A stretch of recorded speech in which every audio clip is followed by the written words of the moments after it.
All right, we got game 52 in the book coming up.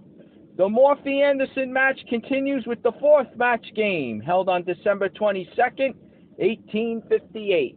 All right, Anderson has the white pieces. He launches e4, e5 by Morphy, and the knights come out. And next thing you know, we got a Lopez, folks. We got a Lopez. And just this game now, we're going to cut to the chase here. This game for the next 15 moves is exactly the same as the second match game. Okay, so we're just going to cut through it. If you want to see the detailed, explanation on that one, you can check out game 50. All right, Morphy hits the bishop. Anderson drops it back. Morphy bringing out the other knight.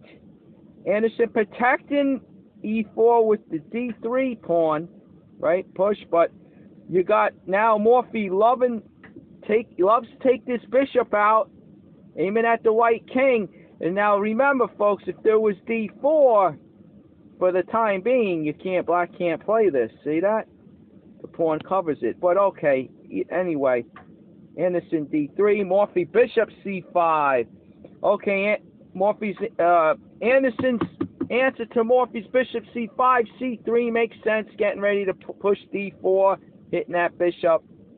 Okay, well anyway, Morphy hits Anderson's bishop with b5. The bishop goes back in one go to c2. All right, but Morphy has this nice pawn push. He gets d5 in. They trade the pawns, folks, in king pawn games. If black could get in d5 successfully, he equalizes. All right, here we go. Anderson with h3, Morphy castles. Anderson castles, Morphy with h6. And these two moves, h3 and h6, both given question marks in the book. Considered waste of time. But all right, let's take it from here, right? Anderson now. You're seeing the knight fork trick. We talked about it. Possibility, right? You could have went into this. Okay, we went over it. Okay. But Anderson decides to push d4.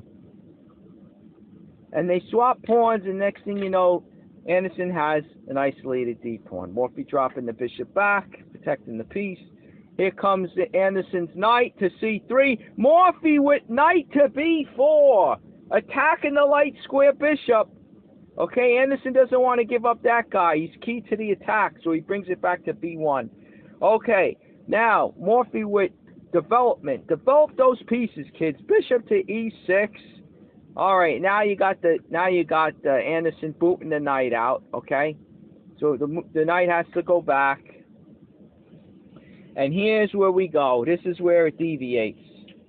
So far, both players have repeated exactly their moves in the second game. There, white played knight to e2, okay, threatening threatening queen to c2. For instance, we showed it before. Queen to c2, threatening mate, right? You go to protect the mate. That was down here, right? He's threatening mate on h7 with the light square. Queen and bishop battery, right, folks? So you bring the knight back, but now did you see this piece is hanging, right? It's a double threat, folks. And vice versa. If you go to protect that guy, well, then you get mated, right? So there's no way that this knight could move to safety and actually make it all the way to f6, right? Impossible, folks. There are rules to chess, right? So that's the threat. You got the knight coming back to e2, threatening. Now I'm throwing in the dumb move a5, which doesn't have any bearing on the situation, and just to show you what the threat is. Okay, he would win a piece. He would win the knight on c6, and there you go. Right? Okay. So anyway, that's what was played in the second match game. But now Anderson tries something different. Oh, and by the way, here, wait, I'm not finished here with the notes. Another possibility the old masters mentioned now, right? We didn't even see this in the other game. Knight takes pawn on b5. So now if you take, all right, now you can threaten mate down on h7.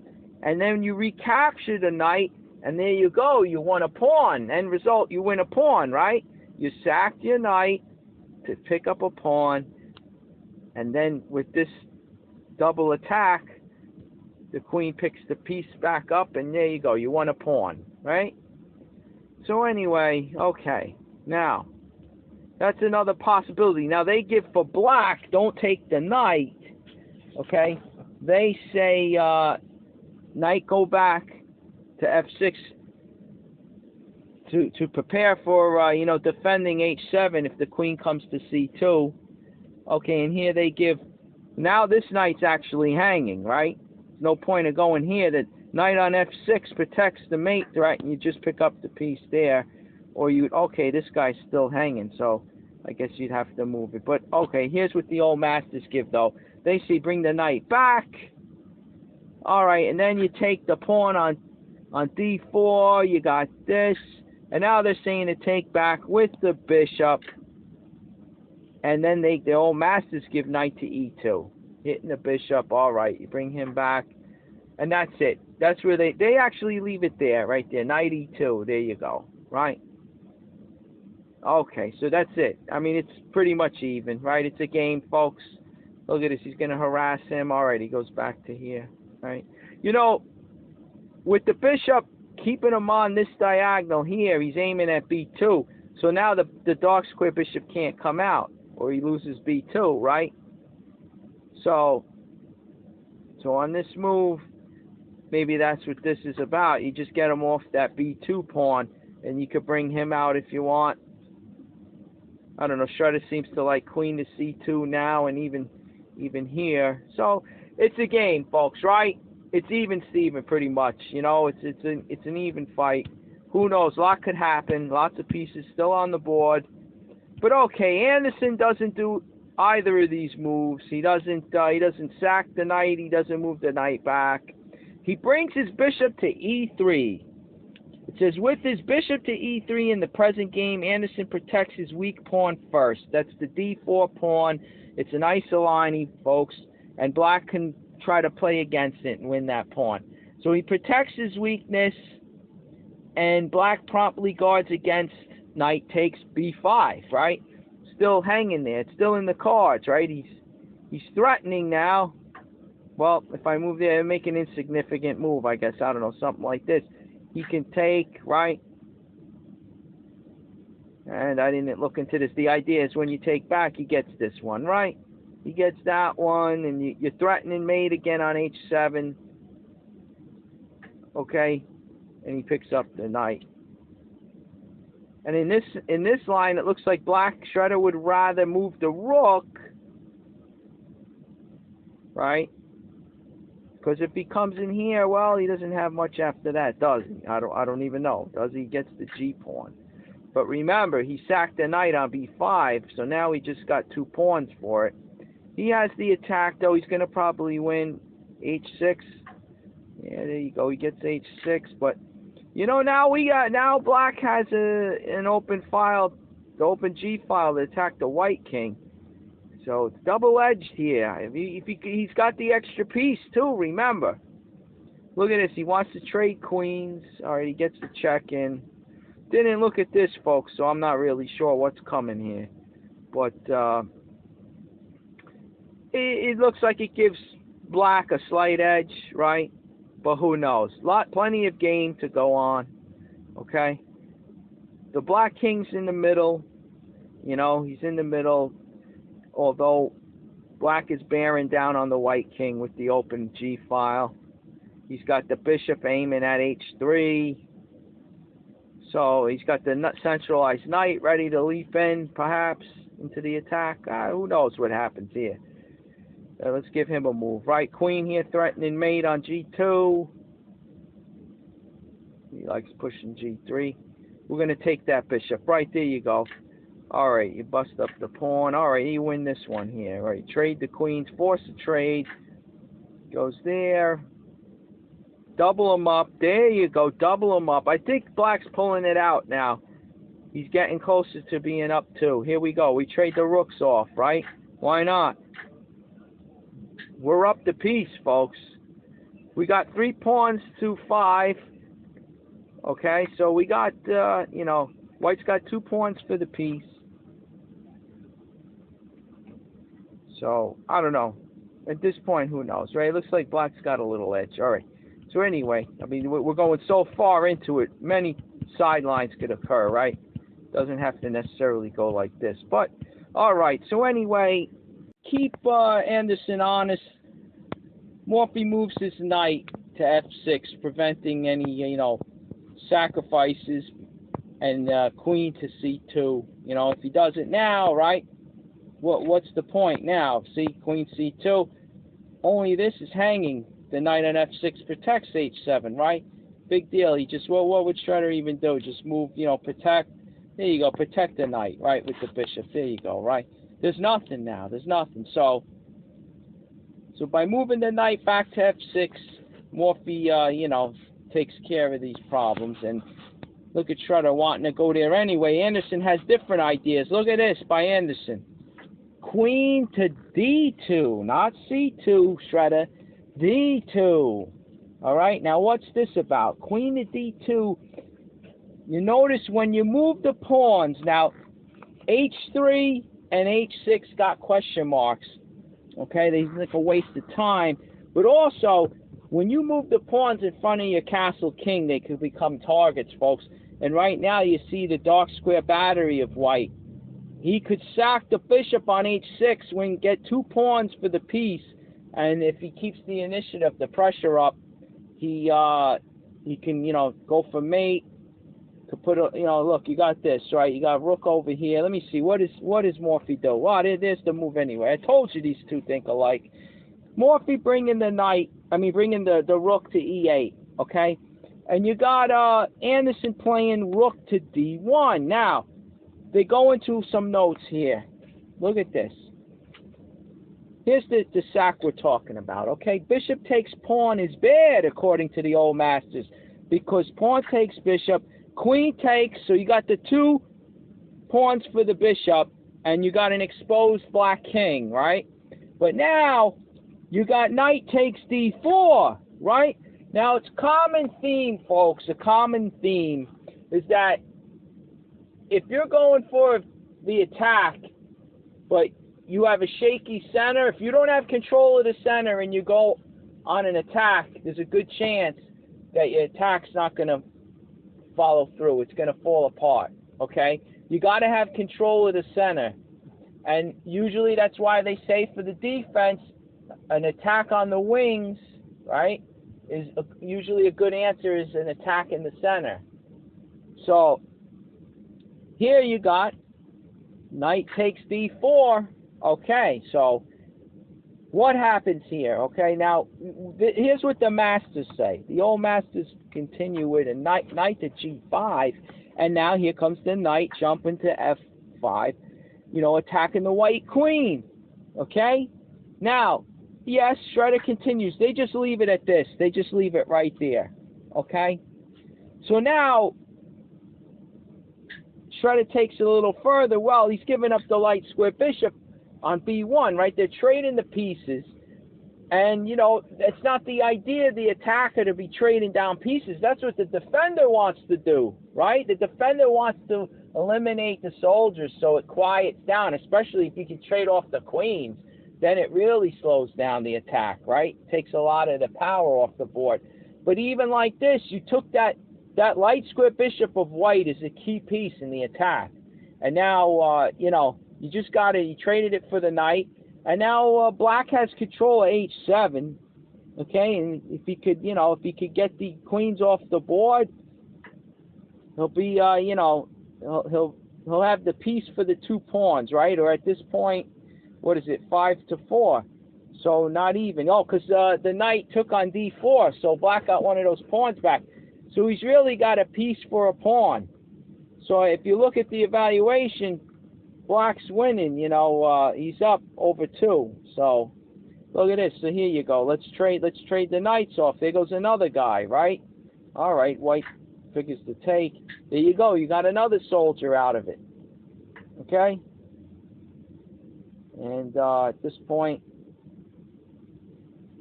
he wants to block him. Maybe you push. All right, this prevents c5, cementing him in, right? There you go. You get c5 like this, right? That was the idea of this b4 move, but what happens on b4? All right, you get the dark square battery going. Threatening to take the knight, threatening to trade queens, right? He'd have to trade. You got two threats there. All right, but anyway, there you go. Just one way it could go, and I mean, you got the bishop here, no less, too, right, folks? Black's got the bishop here. He's got a piece for the pawn. You know, looks like it's over. I think it's all black there. See, there's an example. You know, trading down, and the idea of striking in the center as an answer to, you know, an attack on the wing. Okay, now there is something strange here. I noticed, and here it is again. Shredder likes this move. Okay, this move, knight to e5. And now on this, going after the queen, you give the check. All right, he blocks. Right now, there was knight to e4, and it got crazy. Knight to e4, if I'm not mistaken. The rook come to d1 first. I don't remember. Maybe this is first. Oh yeah, the knight comes here. So white's attacking black's queen. So black attacks white's queen. And look at this. You get the knight taking. Now look at this move, folks. I'm going to turn the engine off so it doesn't give it away.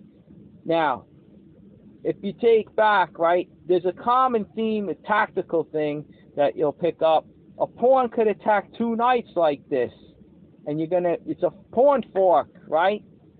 And the knights are helpless. Somebody's going to die, right? But now, he does have this in between, right? But look at this. It's even better, folks. Look at this. You give the check, right? Now, where's he going? Where's the king going to go, right? He goes here, checkmate, right? Three-piece mate, folks. Three minor pieces. Look at it. This is Anderson. This is chess a la Anderson. This is his bread and butter here. It was what he was known for. Crazy, folks. Look, back in the day, I just like to add this. You know, back in the day, chess wasn't so much like the competitive chess that we know now. It wasn't about winning and losing. It was all about fame, okay? It was all about getting your game printed in the newspaper, because that's what it was all about. You get your fame and fortune from when you get your game published. And the way you would get it published, if you played something amazing, something beautiful, and this would have been it, a three minor piece mate, you know. This would have made the newspaper. This is what Anderson used to play for. So he didn't necessarily play to win. He was like a gambler. He would play with all his tactics, okay? And he would try to get into interesting positions where he could sacrifice and bring about a crazy mate like this with a piece and a pawn, checkmate with a pawn, or a minor piece mate like this. Queens come off, and there you go. The attack still ends up mating. You know, this is the beautiful stuff. This is what it was all about back in his day when he was a young man. Okay, so competitive chess didn't start to really develop. Now, I believe there was a tournament in 1851, right before Morphy's, when he came on the scene. In 1851, there was a big tournament in London, and they grabbed all the greatest players at the time. And Anderson came in and won it. And after Morphy only played for a few years, and then, you know, Anderson became known as undisputed, you know, unofficial world champ, because he tended to beat everybody in match play, and he defended in match play. He won some big tournaments, so he was considered the best at the time. But in his youth, going back where he became famous to begin with, it was all about the sacrifice. He played chess different, and you know, and now it just evolved from there. You know, it got more about the actual winning and losing aspect of it. But all right, anyway, I'm just going on and on. I'm sorry, forgive me, folks. I just love this game so much that, you know, I could drag myself down a road and just keep blabbing. Okay, so anyway, look at this one, right? Checkmate. Okay, so anyway, black's not going to play this. You put the engine back on and you get something. Okay, you get the bishop here, I think it was. Now, he saves his rook and he protects the knight, which is hanging over here. Now, he sacks the exchange, takes. Now, he does the fork, see? Because it works on rooks, too. This pawn fork idea, tactical idea, works on knights and rooks, or a combination of a knight and a rook. Bishops, no, because bishops attack diagonally, right? So they could take the pawn. But anyway, okay. So, all right, he moves back here, he takes, right? All right, you pin this bishop, right? You force the trade. You pin it to the queen, to the king, the black king. So when he takes, rook over. I mean, at this point now, right? At this point, it's close. It's not even -1, okay? It's close to it. So it's anybody's game, folks. It's anybody's game. You know, black's got the knight and bishop for the rook. White's got is up a pawn, okay? So, you know, it's anybody's game, and think of it this way. You went for the attack. You're aggressive. You want to be aggressive in this game, folks, the Morphy style we're talking about. You want to be aggressive, you know, so you sacked the piece. You got an attack. You had the initiative. All right, you tried your best. Was it worth it now? I'd say so, because your opponent could make plenty of mistakes. It's very hard to defend. Much harder to defend than to attack. Okay, because you're on, you know, you're one wrong move and you blow up. And to me, it would be worth it. If you end up like this, you could still win the game, folks. There's still enough here. You got a game here, and you still got a chance of winning, right? So if it doesn't work out, it's still close to even. So I say it was worth it, all right? Now, going all the way back, okay, the old masters, just to review, they recommended this, which doesn't really seem to work out, right? You're trading the pieces down. But you tweak it a little, and look at this, knight to e3. Hey, it could work, right? Now, anyway, there's another move, right? There was another move after knight takes pawn, which I thought was good at one point. You pin that knight, you pin him, right? And the move for black, well, look at that. You even got a check move, but that doesn't really do much, does it? Look at this. See, it's amazing. You let it run, and it's going to come out with a...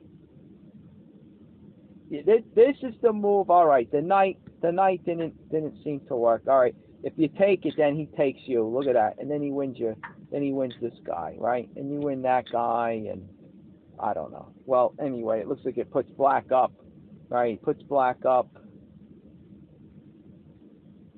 But the point is, this move by black, this is what the engine found, and it seems to be even at this point. Why? Well, you do something like this. It turns out that you get a perpetual check, okay? If he goes back here, you just keep checking, okay? Keep checking. Now, if he comes out, you got queen to e3 check, right? And he doesn't want to move to the d file, and then he gets into trouble. So black would go back, and white would continue checking, all right? We'll see. If he goes over here, for instance, you could bring the bishop out, okay? Now you take with check. He takes. And now, okay, here's a good point. If you take, Shredder says take with the rook, which is absolutely correct, because if you take with the queen, folks, you get rook check, diverting the white queen's defense, and you lose the queen, and you lose the game. All right? So now black ends up with a queen for a rook, right? Now, if he doesn't want to take, and he tries to move like this, well, then you take the queen, he takes, and then you win the rook over here. So now you're up a rook, right? You don't have a queen for a rook. You're just up a rook now, so it's even better. All right, so you can't take with the queen at this point. You can't recapture like this. It loses. So you got to take with the rook. All right, but now it allows black to trade down. See, and the thing is, white doesn't want to trade down because look at the position of the black king. Okay, but black gets him to trade down, and right here, trade. Now look at this. Here's another interesting point. Black could move this guy back, and then he takes this one, and then look, you end up, I don't know, you end up like this, right? And it's pretty close. Black's down a pawn, all right? But look at this. Black has better. He could take this and leave the knight on e3, so white has to take back, but now he gets an isolated e-pawn, and the rook gets to penetrate into the enemy position on the second rank. Look, he's attacking b2. Right now, this rook's stuck here babysitting. He's not active. See that? So this is much better now. And even though, yes, black's still down a pawn, there is a weak pawn on e3. All right, he's going to maybe push it up to e4 anyway. But, you know, it's still a little advantage for white because he's got the material. He's got the extra pawn. He's got a pass h-pawn, too, which he could maybe start pushing and put pressure on black. But who knows?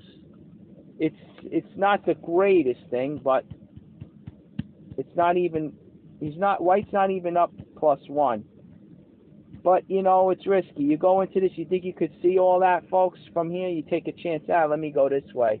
You know, and if he goes up here, well, then he really loses. You get your queen on f4, so now your queen's not attacked by the rook. And then you get to take with check here, and he takes, and you get to take with the rook. All right, what does he do? He just, he's not down a piece, but see, the queens are still on the board, folks. And this makes sense. You want to rip it open, right? The black king material is, what is it? It's still white up a pawn, but the black king is on c6, and the queens are still on the board. Mate could occur, folks. I don't know. I don't even know what's going on at this point. I didn't go that far. You know, black does not want to play into this, is my point. Look at white, +3. Notice the material is he's up a pawn still. But look at it, +3. Due to the piece action, I guess. Look at the queen, the rook, the knight. The black king is looking real shaky right here. I mean, you take, right? You trade those guys off. I don't know.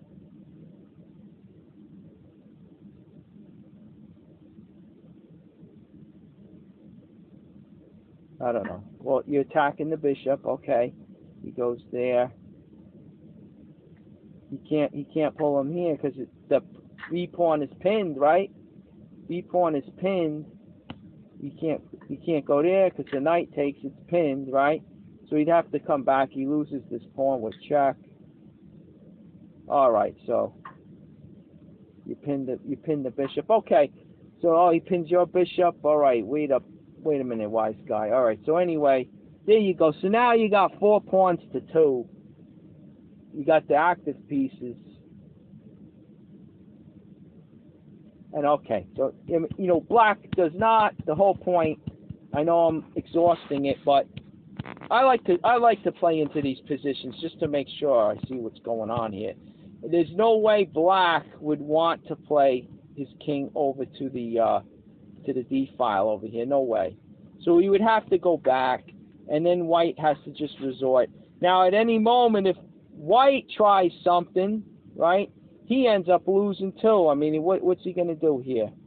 I don't know. Play the rook here. He'd have to trade now, else black's going to take. So let's say he trades. You get the check here. Look at this. Look. Knight off. The queen takes. You could take this one, or you go check first. You don't want to go here to protect the knight, because then the rook, I mean, forget it, right? It's getting real ugly real quick. So, okay. So he doesn't want to, he takes with the knight. You get this check in anyway, he blocks it. Here you go. Look at this. Now the knight conveniently can come to d6 to block that one. All right, the knight comes in.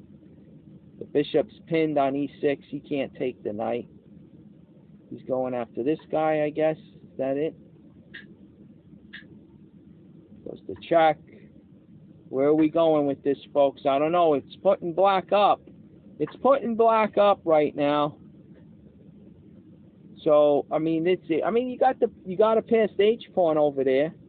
I don't know, but the idea was, I mean, it's putting the evaluation at this point. It's putting black up over 2.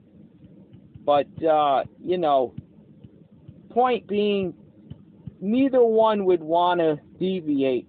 It might be safer just to get a draw. I mean, who could see all that? The one thing is you got to be a real, you know, a risk taker, a real gambler. Now, if it was back in the day and you're trying to make the newspapers, who cares about winning and losing? You're trying to come up with something crazy. So yeah, you'd go for it. But in competitive chess and you're in the tournament, you don't want to take the loss. Well, a half point's better than a loss, right? Maybe you could still place, win some money, right? So you just go in with the checks and you get ready for the next round, right, folks? All right. So that was an interesting. I want you to remember this idea too. The queen checking, okay? Let's go all the way back because it's going to come up in another line. But there you go. This is all based off of this sack over here. All right. Now, in the old masters' minds, the sack doesn't work because knight takes and the knight comes here and the knight can come to the defense, right? Just keep that in mind, that point, okay? Because we're going to use that for to understand the next line that the old masters give us. Now, Morphy doesn't take this, okay? Anderson doesn't take on h6. I think I said it. He brings the rook to d1. Now he's actually threatening this, folks. He's threatening the pawn fork. And if you take here, you've got to take back with the pawn. So your queen on d2 still protects, controls. I mean, look, easier said than done. Just show it. Because now you relieve d5. The black could just recapture on d5, see? So you want your queen, your rook, and your knight on c3 covering d5. So he can't take the pawn, right? And at this point, I don't know, he wants to pick he's going to lose a piece. He might as well take a pawn for it, right? You take this one, he comes back. He grabs at least a pawn for it. Now you trade down, I guess. You're up, right? You trade down. You protect c6 for now. I don't know. The bishop here for some reason. But, okay, and what do you have? You're up 2.5. You're up 2.5. You got 5 pawns to 6 pawns, but you got the extra piece, right? So, there you go, okay? 4 pawns to 6. Wait, we're to 5. Yeah, 5. I said that, right? And you got the extra piece. So white's winning that clearly. Okay, so that's the threat. All right, the bottom line, rook to d1 threatens the pawn fork, all right? So what does Morphy do to stop this, right? To stop this threat? Well, he ends up bringing the bishop to d5 to stop the pawn from marching up, right? All right, now, here's what the old masters give.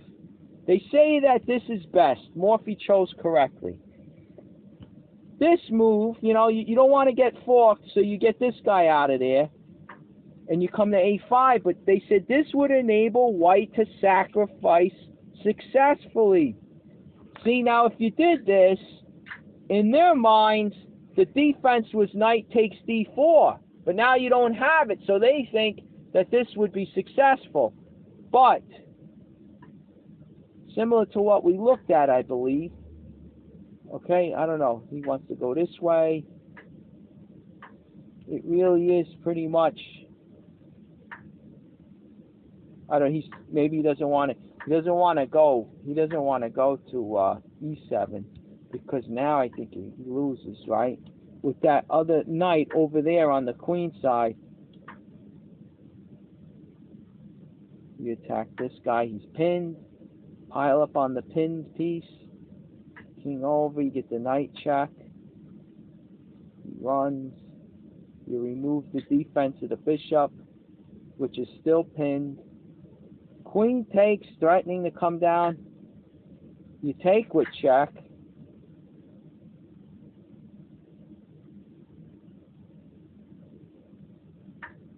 Now what happens if he takes, right?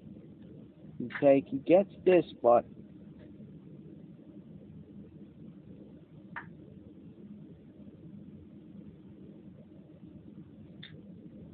he wins this side. Alright, but white's still up. White's still up. He's got the two rooks. Let me see here. He's up the exchange, right? He's up the exchange, and he's got an extra pawn. The black king is, you know,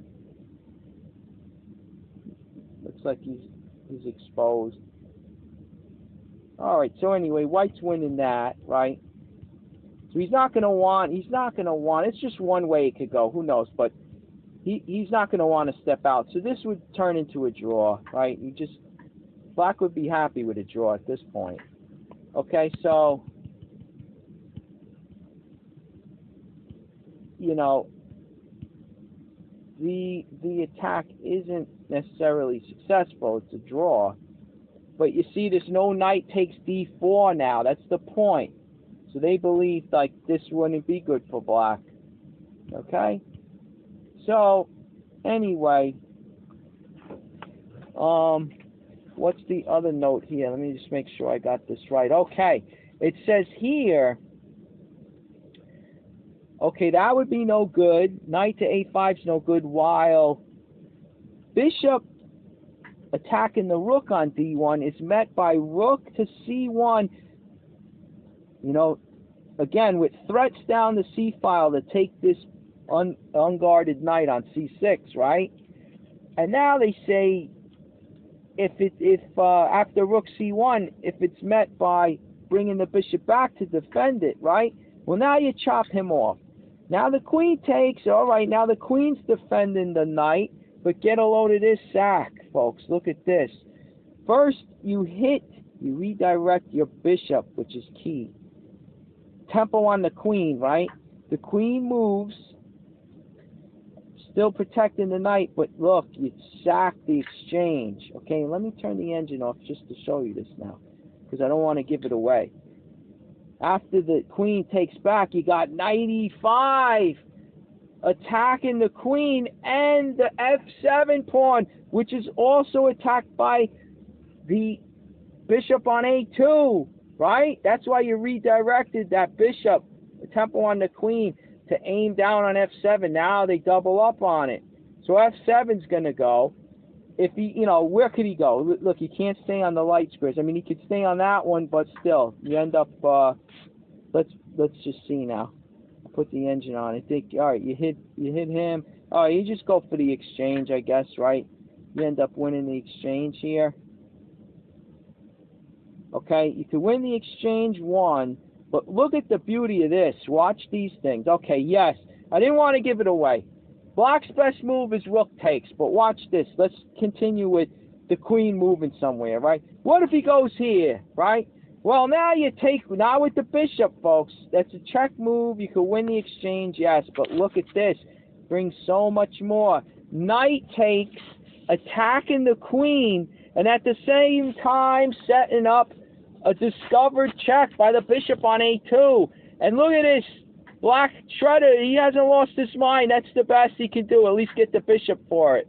Right? Because look at what happens, folks. If he goes here, right, you get the check, and you're attacking the queen with the knight. Right? So again, he's going to at least get the bishop for it. Game over, right? And now what really is crazy is if he goes, I don't even know at this point. If he goes over here, same deal, right? You're checking with the bishop on a2, right? And already he picks up the bishop for the queen. I mean, it's all over. It's all over, folks. It's all over. So if he go watch this one you'll like. This is the best one. If he goes here, right? You give the check, okay? Now, if he goes this way, it's all over. Checkmate. You see that? Knight and bishop mate. You gotta love that one, right? I mean, folks, you see, you've done those puzzles. You get these puzzles all the time, right? But you don't see how they cropped up. You don't see from the opening to the death blow. You know what? That's why this is so much better to study like this. You take a master who on a routine basis played those combinations like Morphy, Anderson, these guys back in the day. It was all tactics, you know, and you see how they cropped up, how they brought the combination about. Okay, so it's better than just solving puzzles, you understand? Now, on this, if he goes up, you check with the queen, you know, there's nothing on the light square diagonal that can even block. I mean, he could block like this, but he gets nowhere.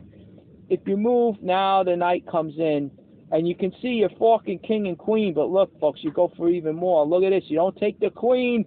You go for double check. He can't go here because of the bishop on a2. Don't forget that key piece in the attack, right? You got to go back, and here he comes, diving in. Here she comes. Diving in. Check, right? Got to take. Mate! Knight smothered, mate. Look at this. This is what it's all about, folks. So the newspapers, they're gonna write about this, right? I mean, this is what it's all about. This is what we're talking about. Come on, this is right up Anderson's playbook here. He would have made the newspapers once again, right? Okay, but you got to give credit to Morphy. He didn't fall for this nonsense, all right? So anyway, this is what they gave. Okay, they gave these moves. If he goes there, and then the rook over, okay, you know, you get the bishop going back to protect. All right, queen takes. You know, knight takes doesn't work. Remember, this guy's hanging, right? So the queen's got to take. You sack this. He takes back, and then this brought it. Oh, wait, my fault. We forgot the key move, folks. My fault. We forgot this one, right? We forgot this one. You need that in there to be able to hit f7. All right. See how important it is? Then you sack. You get the queen there, and the knight leaps in. Now, again, we touched on it. Shredder gave it away. Yes. White sacked the exchange. Why go through the torture, all that torture? Just give back the exchange. You got to know when to give things back. Look at this. All right, now you trade. All right, he's going to take with the queen, of course. You don't want to double your pawns up. That's nonsense, right? Two isolated e-pawns. Okay, you take with the queen. You pin the pawn. All right, and there you go. Now it's a game. Now, white's still up. He's up a... Let's see. Oh, no, he's not up a pawn. So there you go. Who knows, right? He comes here. You attack c7, I guess that's what that is. You come in, attack the queen. You take your pawn. I mean, if he takes here, you take there, right? Oh, he gets this one, though. Okay. He runs back home. All right. Well, anyway. And there you go. Look, why not trade them off? You got bishop versus knight endgame. You got a bishop for the knight. The bishop's better in this scenario because the knight doesn't have any outpost. And you got the bishop. Pawns, basically, pawns are on both sides of the board in the endgame. So the bishop can cover both sides. It's nimble, it's quick, right? It's a little better. The knight's clumsy. He's got to hop all across the board. If you can have, you know, pawns on both sides, they say the bishop's a little easier to handle, a little better to maneuver. All right, but who knows, right? It's still a game. Okay, it's still a game, but anyway, the white's got a slight edge there, right? He is up a pawn now. In an endgame, bishop versus knight. Okay, pawns on both sides.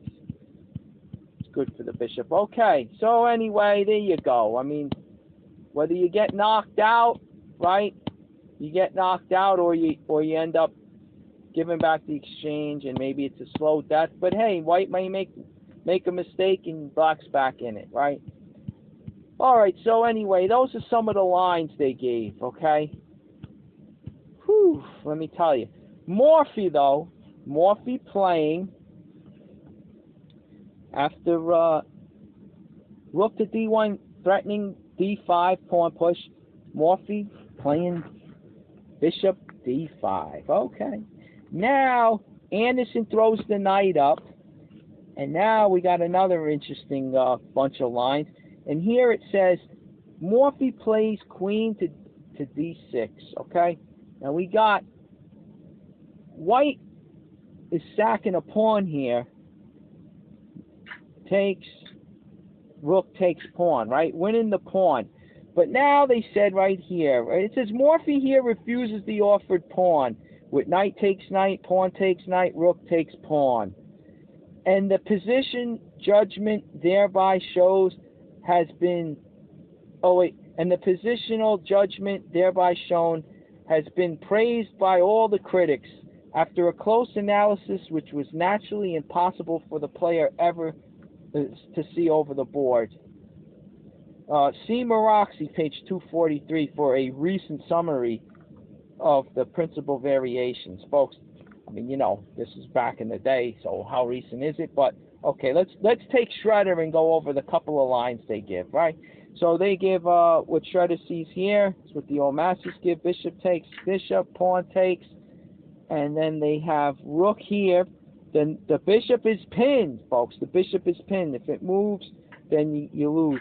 You lose a rook. See that? Okay. So now the bishop's pinned. So they give the first line. They give queen over. Okay.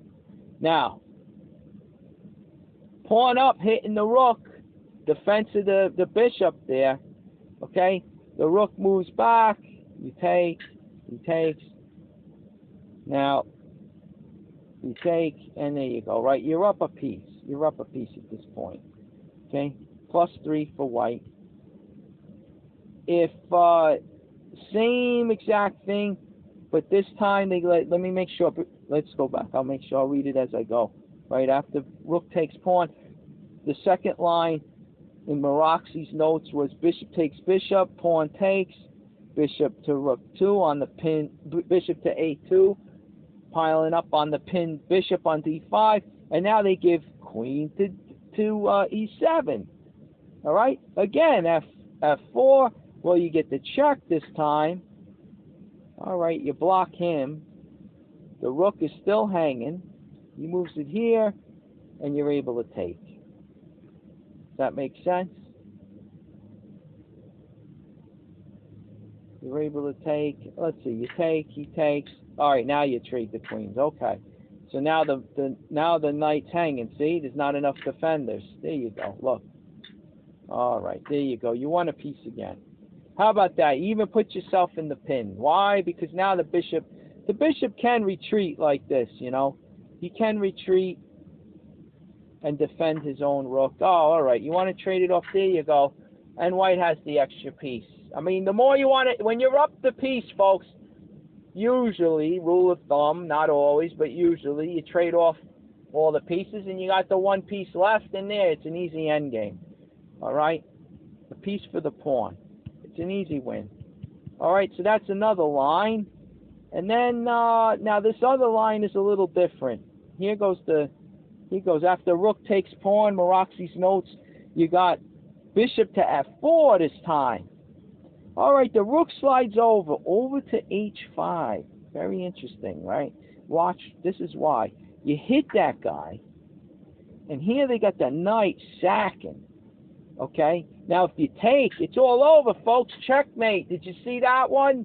All right, so you can't take the knight. You can't take the knight, but you could chop the bishop, which now, the next move, right? The next move, you're going to chop off the knight. But he leaps. He has time to leap over here.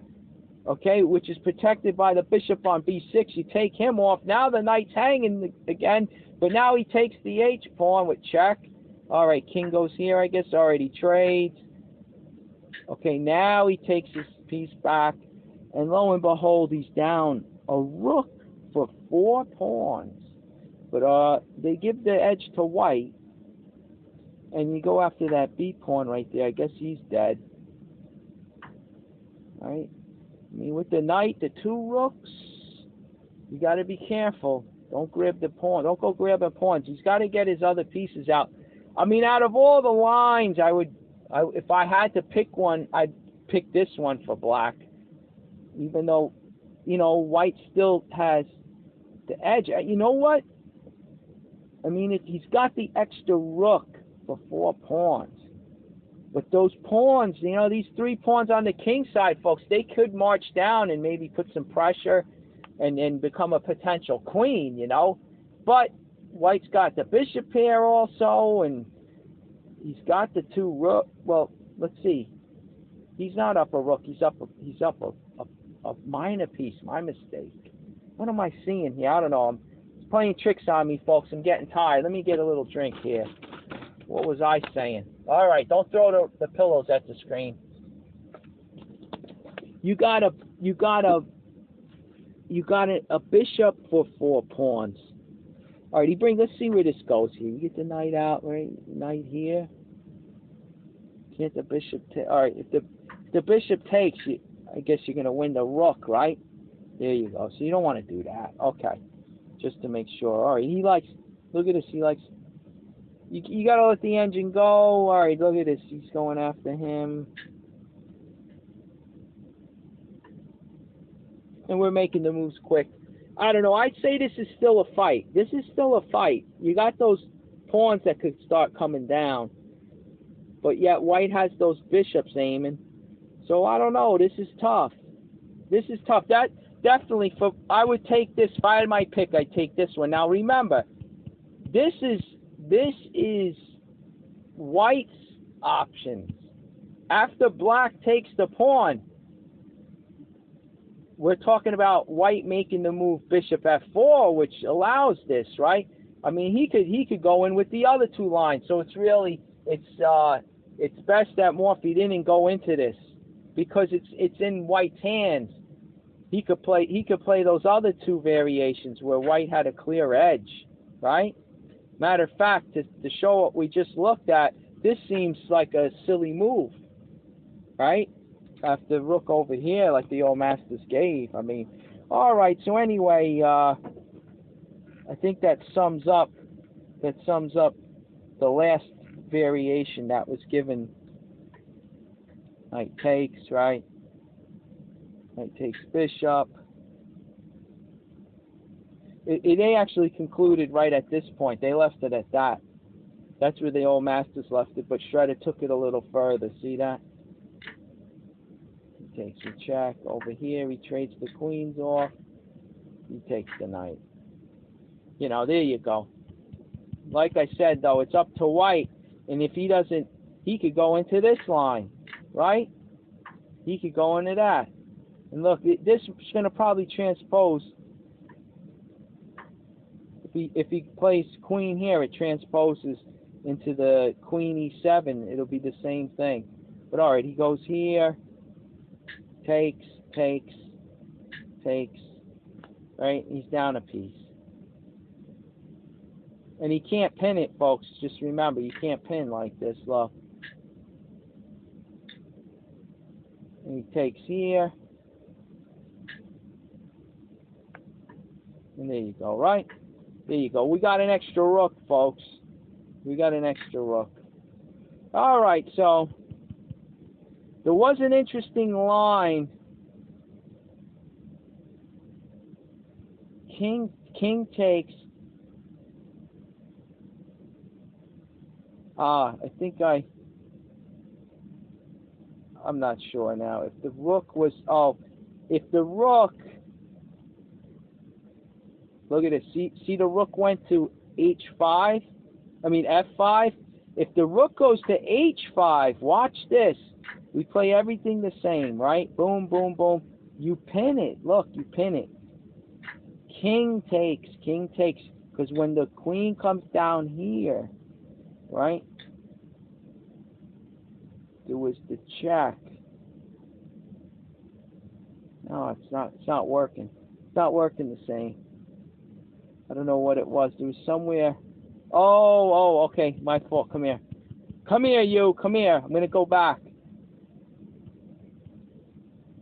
After this, bishop to A2. Not queen to C7. Queen to E7. It has to be E7. This is why it didn't look right to me. Okay, so now this comes up. Not rook to f5, but rook to h5. Doesn't seem like a big difference, but watch what happens. He takes here. You pin it, right? He takes with check. He's going to win the exchange now. But look at what happens.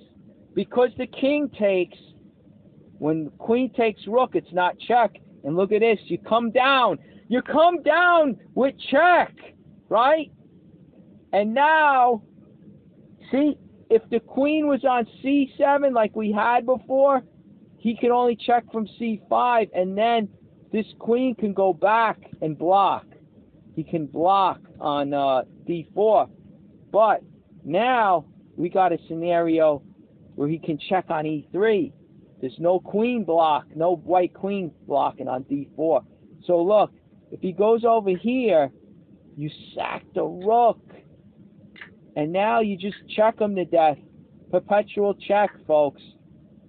There it is. It's all over. It's all over. You just keep checking him to death. All right, so it's unbelievable. It's so subtle. Now, if the rook was on f5, this doesn't work either. Okay, if he comes up, you take, and then you get him to take this way. And then you get him back in it now. He's only got those two squares. He could go this way. You just check him here, there, everywhere, right? He can't ever get out. He can't block. He can't block the check, see? Never let him out. You see that? And there's no white pieces to help him, even though he's up two rooks. Crazy, right? There's something I wanted to show you. I knew I remembered something, and it was subtle. It's very subtle. Again, here you go. Look, watch this now. I'll show you. If the rook's here, you take, bishop takes, right? You try pinning, he sacks, you take, he wins the exchange, you come down and check, he goes over. Where's the rook? Where's the rook when you need him? Rook sack on h3. Hello? Can't do it, folks. All the difference. Rook over here is all the difference. Look at that. See the subtleties of chess? Beautiful stuff, right? And this is the sidelines, no less, all right? So there you go, giving you something to chew on, right? Giving you something to chew on.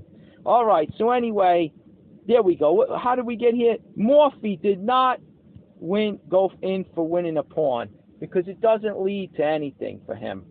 Nothing but pain, okay? Nothing but pain. The guy saw it. I would believe Morphy was that great. He saw the nonsense, and he made this move, queen to d3, okay? And here we go, look, and it says here, even in the days before the introduction of a time limit, because back in the day, folks, they didn't play with chess clocks. They didn't have any timing. So it just said, back even in the days before the introduction of a time limit, it was necessary to spare the mind excessive labor over one move when an obviously satisfactory line of play such as queen to d6 here was open. All right, so we got Anderson with queen to c2. I mean, now you got threats of, let's just make a insignificant move. You take one of the defenders of the knight c6, see, and when he takes back, then you could get the knight on c6. Once again, that undefended knight. I mean, it's defended by the queen and the light square bishop, but again, you chop off one, and you still got the knight, and you got your queen over here on c2 now. Maybe it's best to go in like this. I don't even know. Maybe not. But, you know, either way, white wins a piece. He's setting it up, right? He's setting it up. Queen to c2. Not to mention he's on the highway over here, this diagonal right down to the enemy king. Who knows where that's going to play into. But he's threatening that knight on c6 once again. Now, they're saying that move, it goes right here, the old masters again, folks. The threat against black's queen knight, which he could not put into effect in the second game. But the move is inferior here. Two better continuations were open to Anderson. There was queen to d3 To which the best answer is, they say knight to e7, okay? And then they give not queen rook to d8, which Zuckertork suggests white having time for f4. Now, I don't know, folks. I'm not even following their logic. I don't know if it has to do with winning that pawn. You know how we saw on the other lines, you win. If you know, now if you take, well, now the pawn takes back. That would be a terrible move, right? You're forking the queen and the knight, and you know, before you just make a silly move. I don't know. Well, you can't do that silly, but maybe you go over here, silly enough, right? And then he takes, and then you do win this pawn. See, and your rook here is protecting the bishop, the light square bishop. I guess that's the idea. Now you can win that pawn with no problems. Okay, unlike the other variations, like a move before. That's why the rook, Zuckertork's logic is to move the rook here.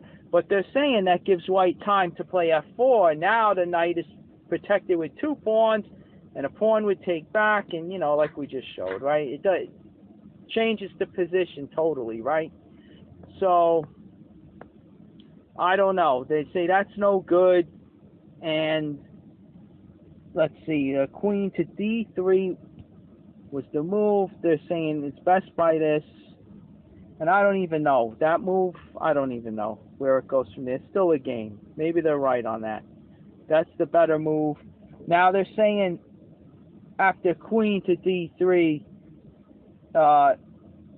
rook over here is no good, and definitely not. They say right here, where is it? And certainly, okay, and certainly not knight takes pawn, which allows bishop takes. Bishop takes bishop. Queen takes bishop. That's what they give. And then rook takes, and they say F4! Exclamation point. Okay? Now, alright, Shredder's showing this. I mean, where's the advantage, folks? I don't know. Why is this bad for black? You know, not knight takes pawn on d4. That's what started all this. F4 is exclamation point. All right, I don't know. The bishop's pinned, but now he has time to protect it with a pawn. Right? I don't get it. I don't know. So,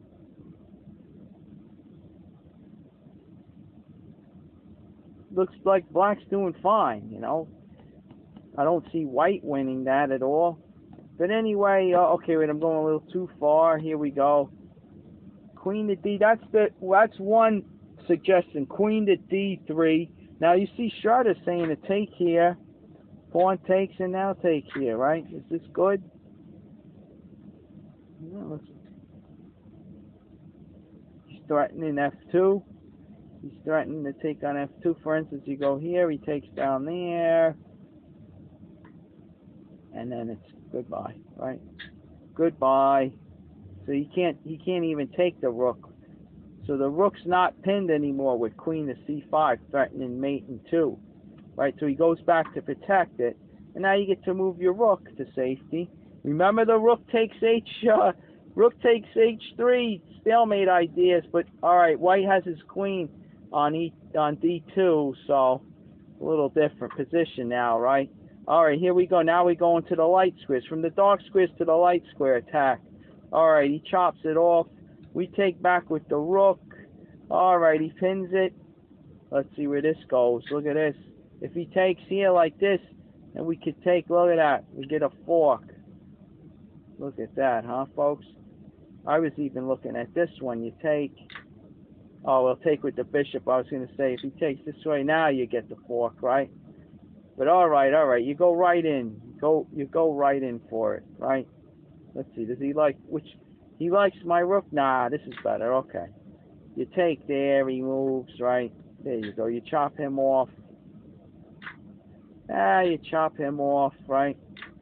And there you go, you're up, queen for rook. You got 2 extra pawns, right? All right, so you got that one, in the bag. I mean, you take that one back, all the way back here, right?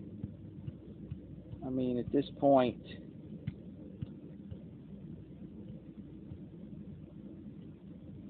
that's what Shredder, this is the Shredder line. This wasn't even recommended in any. So, it looks like black is doing fine in this line.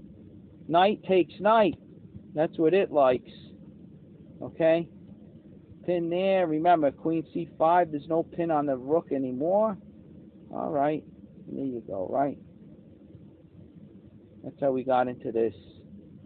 Beautiful stuff, right? There you go, and that's where we left it. I forgot how we got there. All right.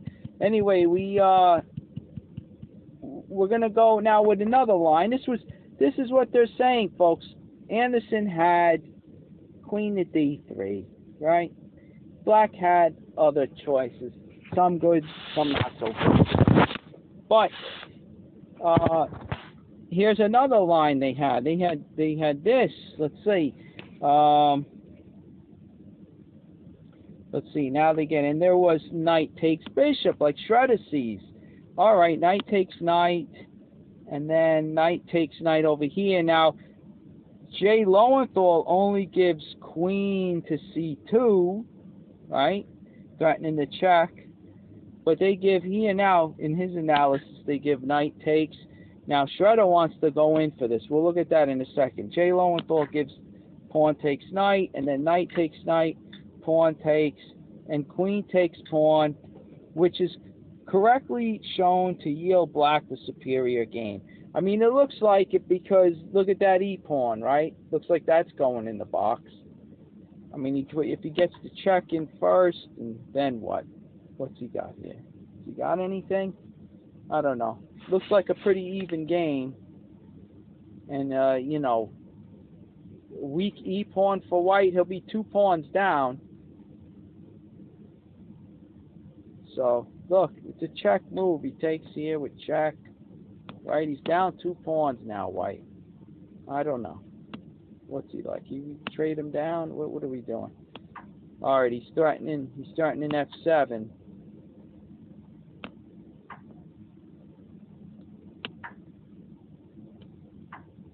Threatening f7, we're defending f7. He wants to come in on the back rank. Oh boy, is it going to be one of those type of perpetual checks, folks? I mean, not perpetual, but, not perpetual checks, but repeated a position, right? Because this is his best. He goes back, all right. Who knows, right? It could go, according to the evaluation, they're just going to go back and forth, right? So, it looks like a draw, but I mean, let's see, the engine, maybe the engine wants to check first, right? What if he, instead of taking this guy, could he check first?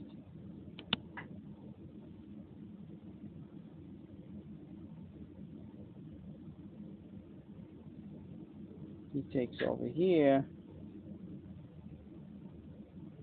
What if he takes the rook down there? Well, then you get this, right? Checkmate. Ta-da! Right? The knight covers e7, folks, if you didn't see it. Right? You'd say, why not take the exchange? All right, well, then you lose the game, see? So he's got to take this one. And then we got to take that guy. He takes over there. You take check. He comes up. He wins the g7 pawn. What are you going to trade off the queens? Force a trade.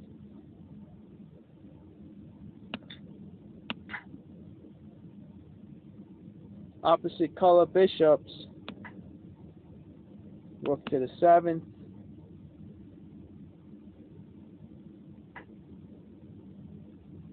All right, so it's got black up slightly, but who's to say? A lot could happen, right? So I don't know. Some of these lines. That's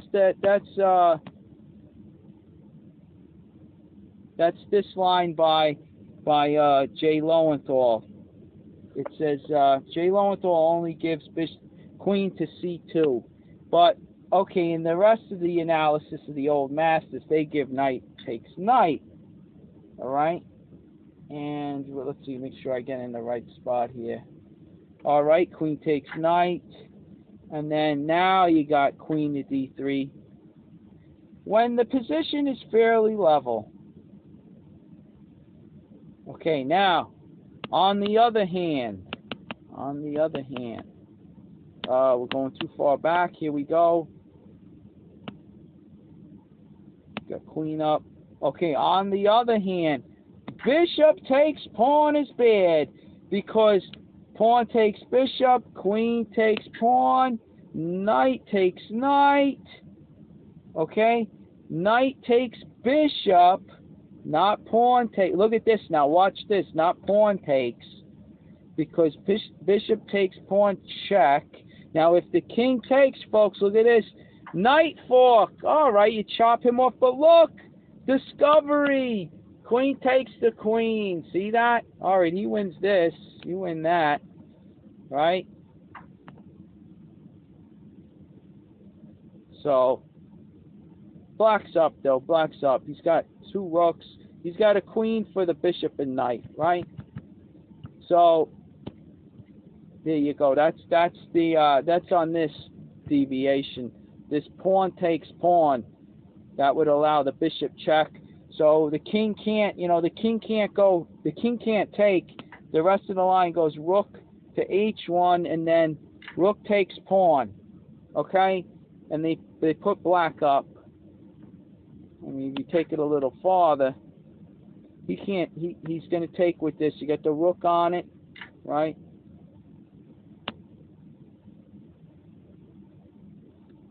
He takes there. Now, if he takes your knight, that's a big no-no, because then you come here and it's checkmate, right? So he can't even capture the knight. So he can take with his queen. He protects the back rank. That's what then gets a tempo on the queen. All right, now he goes to defend his knight, and there you go. Black's up. I mean, he's going to trade queens most likely, right? All right, you block. You block that guy out. All right, he takes. He's trying what he can.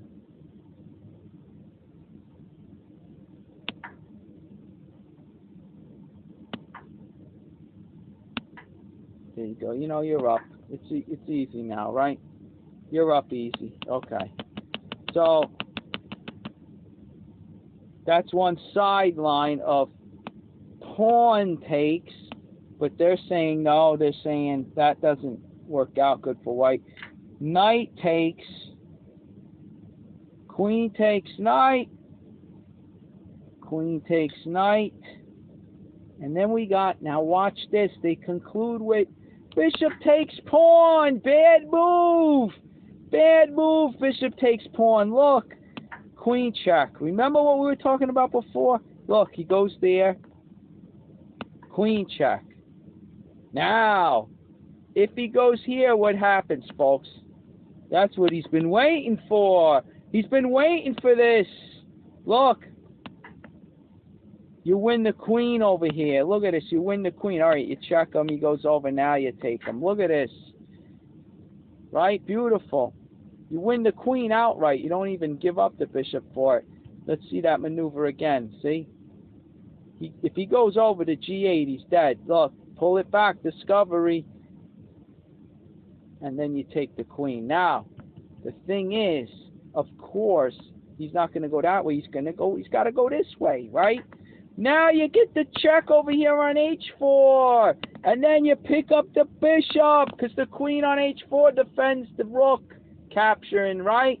All right, now he's got to move. There you go, folks. Bishop takes is a blunder. I guess the old masters didn't see it that far. Look. Bishop takes. No, you can't do it. So now, I don't know, if you go like this. All right.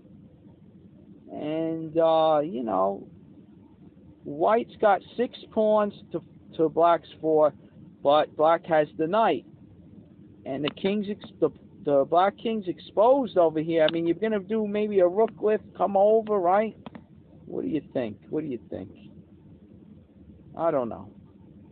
it's a game, folks. You know, they put black up slightly, but you know, with all the math and computations and the mathematics of the program, you know, you can't sense the danger of the king being exposed like that, you know. So I don't know. It's anybody's game at this point. All right, look at this. He's hitting the tempo on the queen. The queen moves. You know, he's got to come back to d7. I mean, heck, if you trade him off, you win. You win the f pawn now. Look at this. You can win the f pawn, right? Can you get away with nabbing that one? And now you go after the rook over there, right? I don't know. Now you got so now you got 6 pawns. You got 3 pawns for the knight, right? It's pretty even now. But you know what? The evaluation went up for black. So I don't know. I don't know which way, how it could go. You know, they give black, you know, minus 1.63. He's up slightly, but you know, white has those 3 pawns for the piece. All right, maybe the D pawn is weak, right? Maybe black's gonna win that one, so he'll get it back. So maybe taking the queens off the board wouldn't be the right thing to do here. You know, you want to keep the pressure on the exposed king, I guess. All right. So anyway, you know, again, whole of the game. But those were some of the sidelines. You know, those were some of the lines. You know, they were saying this was definitely no good. Hey, I don't know, folks. Looks all right to me. There's still a game to be played. All right, but anyway, Anderson plays queen to c2. All right. All right, so now you have Morphy taking the pawn. He wins the d pawn. Bishop takes. Okay, and now you got Morphy taking here. Okay, now Anderson goes in for this bishop, but let's see what happens. You take back with the rook, and then queen takes, and you get your piece back, and you basically won the d pawn. Let's see that again. Watch.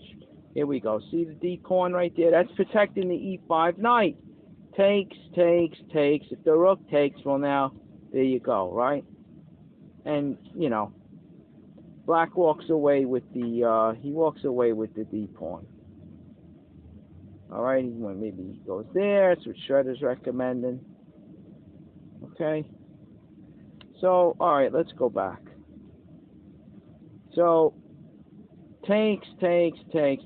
Okay, Anderson takes the knight. I mean, takes with his knight on d5, grabbing Morphy's light square bishop. Okay, so now we got some lines by the old masters. They say, just if you were wondering, if knight jumps here, because that's the knight that's being undermined, right? Once the d pawn is gone. Well, here we go. We protect the light square bishop. Okay? And then they give, this is the line they give. They do knight takes knight, check, queen takes. All right. Now they give the rook check, king over, and then they give the check down here to bring the king to e7. So now you take with check. All right. He takes, the pawn takes. Now remember, the white queen's under the gun over there on h8. So at this point, he tries to check. And watch this. The king comes up to d6. And they give, here's the old masters, they give, if rook takes, right? You forgot about your own king. Look at this. Now it's going to be, it says, and black mates in 7 moves. All right? So let's count them. He goes here, you check. Now if you try to block that way, you go there, and boom, 1 move, 2 moves. There you go, mate, right? So he can't do that. So he's got to step down, right? He goes here. King up, bishop checks. All right, he doesn't want to go here, right? Because then you just pull the bishop back 1, covering the escape square, g3, and then you get him right here like this. See, nice pattern, nice maneuver to know, right? So when the bishop checks, he's got to come out. You give the check here, he comes up. You give the check here, you take the pawn, right? He goes there. I mean, if he goes over here, he gets mated, right? He gets mated like this. And it's all over. Alright, Shredder likes to mate him that way. See that pattern? Nice. Okay. If he comes out, here we go. We give the check, force him to F5, and then we can mate him Queen to F3. Another beautiful pattern. Now you see where the king went to D6, folks. He's covering the E5 square. See that? All the way back here. Let's take it back. Look. Look. You take the knight, right? He checks with the rook. See, Shredder's saying to go here, but the old masters give the pretty line. The king comes up to cover. There, he likes it now. Shredder found it now. See, king up to cover E5. So when you take, we'll go through it again real quick. Nice maneuver to know.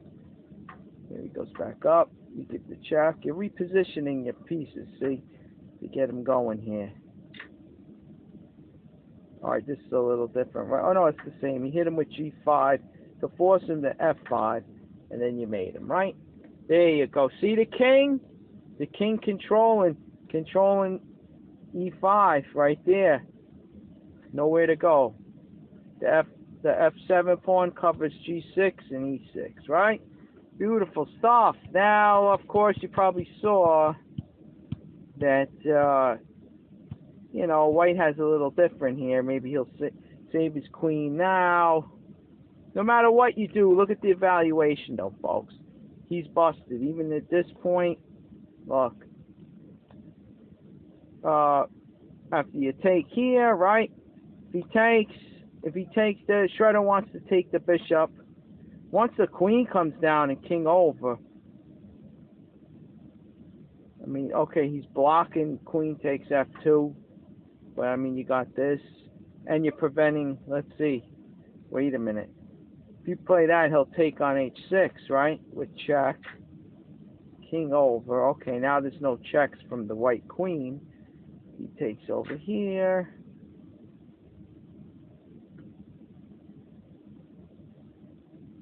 You're gonna capture it. If he moves this guy, if he moves him, you take on F2, right? There you go. You're on the dark squares, folks, and now you even got, wow, you got the bishop. You didn't take the light square bishop on D5, right? There you go. Bishops, diagonals, aiming at the enemy king, right? So that's why he has no time to move that bishop. Okay, so he wants to take like this. You take there. He says, bishop's still hanging. You can't sack it because even if you go, you just bring the queen back. See that? You can't get any perpetual out of that. So he pulls the bishop back. And I mean, there you go, right? You're up again, almost 2.5. Right? You're up, you're not even up a pawn. Let's see, you're up the exchange. That's what it is, right? You're up the exchange. Okay. So, no matter where, whatever line, you know, okay, so after this, Shredder's saying to take the knight. Okay, you take back. And at this point, you know, black's still doing better, right? He's still up. He wants to hit these pawns. You know, well, look at this. What's this about? What if he takes? What happens? There you go. The defensive F2. Okay. So he just gets him off F2. Sacrifice a pawn, but you come in on the attack, right? Look at this. Threatening mate on G2. Yeah, whatever. He's desperate now, right? There he goes. He's gonna have to sack the queen. There you go, right? You can't even win the bishop because you got the queen fork, folks. You see that? Tactics, folks. Tactics. Right? Alright, that's nice. I didn't see that last time. I didn't go this far in this line. So, I mean, really, you know, black's winning this move's no good. He gets out of it. And, you know, black wins that D pawn and he's up. Okay? So, And instead of pushing the old masters gave c6, which seemed to work fine. Shredder likes this, you know. I guess now then your bishop on d4 isn't hanging, you know. But either line works because once you protect this guy, right? What if he takes here, right? Well, then you come down, and the queen, the queen's covering at h2, right? You can't step to h2, the queen, on d6, so that would be nonsense. Got to remember those back rank mates, folks. So he'd have to take there, or take here. Shredder wants to take here, right? Okay, we take. He still can't take this. Remember, still the mate threat, right? So I mean, there you go. You know, black's winning in these lines. Morphy wins the D pawn, folks. He wins the D pawn now. The reason being, you know, if you go back just a couple of moves, here you go. Look, you had move 17, right?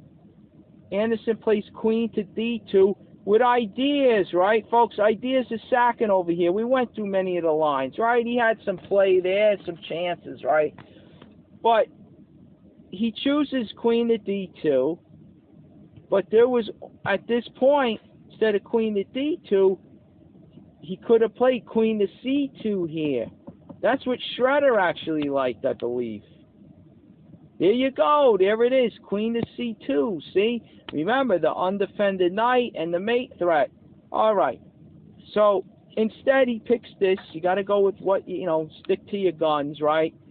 And then you had, oh boy, now that the moves are erased, so now I got to enter them again, right? We had rook making room for the king on f8. All right, rook to e8. Then you got the rook here. Bishop here, right, blocking the d pawn from doing a pawn fork. Then you get the knight jumping in. Morphy doesn't go in to win the pawn. He ends up moving the queen up. And now, like we said, we have queen to c2. So see, now he's flip-flopping between. He could have moved the queen to c2 in one go. You know what I'm saying? All right, and now he loses the pawn, right? And that's the point I was bringing up. He loses the d pawn now, no matter how you slice it, all the lines we looked at, right? He takes here now, okay? The queen takes the king knight. He takes with check. We recapture. And now our bishop, realize our queen defends our bishop on d4. We're aiming down on b2, right? So, I mean, okay, they're saying this. Well, look, Anderson goes in, gives the check, and then he brings the bishop up here. Okay, he brings the bishop. He says, to hell with the pawn on b2. He's aggressive. This is Anderson, you know. He plays bishop to e4, attacking Morphy's rook. And even though, all right, Shredder's saying take the pawn with check, right? And then you can move your rook. And if you notice, black's up. He's up over 1.5, you know. It's good enough for a win. 1.5. Oh, now it's 1.84. I mean, you know, he's clearly up. He's up 2 pawns at this point, right? I mean, what does white have for that? He doesn't have the attack, really. Black's not really in trouble. So you got, you could take maybe with the queen too. I don't know. Maybe you take with the queen. Shredder likes taking with the bishop. We could go with that, right? And then bring the rook, challenge the rook on d1, right? He pins over here. All right, he could protect them and get out of it like this. You know, it's the dark squares and the light squares, right? Bishops of opposite color right now. And they say when the queens are on the board, it could feel like you got an extra piece. The attacker could feel like he has an extra piece. If Morphy attacks on the dark squares, what could Anderson do? Vice versa, if Anderson was attacking on the light squares, what could Morphy do, you know? But anyway, it looks like Morphy's got the edge here. He's got the initiative. He's got 2 pawns up at that point. But, all right, Morphy decides to save his rook down here. He brings it to d8. And now here you have Anderson going king to h1. So if the pawn is taken, it's not with tempo. If he goes here, right, he takes like that. He chases him out of there. I don't know. All right, what's going on? Oh, look at that. The F pawn is pinned. Here was an idea at one point, but if he goes here, right, you can't take. It's pinned, right, folks? If you try to take, you just lost the queen. See, the pawn is pinned. You got to wake up. All right. Maybe taking. All right. Let's just see. He goes this way. Now let me give you what the old masters. Before we get into this, let me give you what the old masters say. Right? They do rook to f1, for instance. Right? Here's what could happen. All right. You're taking on b2. You've been aiming down there, putting pressure. All right. Now if the rook moves here, you're setting up a devastating discovered check. See that? You get the queen checking the black king out to e7. Now the bishop moves with a discovered attack with the rook now on e1, right? And if you'd have to block, because if you actually move, well, now you lose a full rook. See that? You can't capture here because your rook is hanging. See that? So you'd have to take back, and then when the queen recaptures, your bishop on c6 is safe. The light square bishop, right? I mean, that's a loss. So he tried to block. All right, and there you go, right? You take him, and you move your queen to safety, and you won the exchange. And this bishop's still pinned. You try to get out of the pin, I guess, right? And there you go. I mean, you know what? It's close. This is still close because the bishop, you know, black's got the 2 extra pawns on the queen side. We're going to we'll get rid of that. We'll trade off a couple of pawns perhaps, right? The white and black pawn. And black will have two pawns on the queen side going down, which supported a bishop and the queen, the dark square battery there. They got, you know, they'll support the pawn coming down. I don't know. It might be good for black. This would be a tough fight. I don't know. White's got the he's got the exchange, right? There he goes. He takes there. I don't know. The black king is exposed too, though. That's a problem. You could get the queens off maybe, but oh, there he goes. He's picking off one. I guess he's picking off this one maybe, right? And now he's going to break them up. What's he going to... Oh, boy. What away. Now he takes with check, right? He blocks, at least protecting the b4 pawn. Okay, so he got... White won a pawn, and that could be big. Now he's got a passed a pawn. I don't know. It could be different, right? It could go... Maybe there's better moves for both sides, you know, but... Just goes to show you. Look how white won that a pawn, and he has a passed a pawn. Then I don't know. That looks like he could. Now he could. I don't know. You still black's got the passed b pawn and c pawn, but his king is exposed. King is exposed. You know, I try to trade those queens off and get your 2 rolling. Sack your bishop for the a pawn, and those 2 pawns going down with the king support. I don't think the rook stands a chance. The white king is all the way over on the other side. So if you could quickly, I don't know how you do it. Easier said than done, right? You got to try to trade. Those queens off. But who knows? Might be easier said than done, right? All right. So anyway, at this point, you know, it's just showing. You know, it just caught my attention. It's interesting threat. You know, I played a dinky a5 move, right? Nonsense, of course, but I wanted to show you what the threat would be.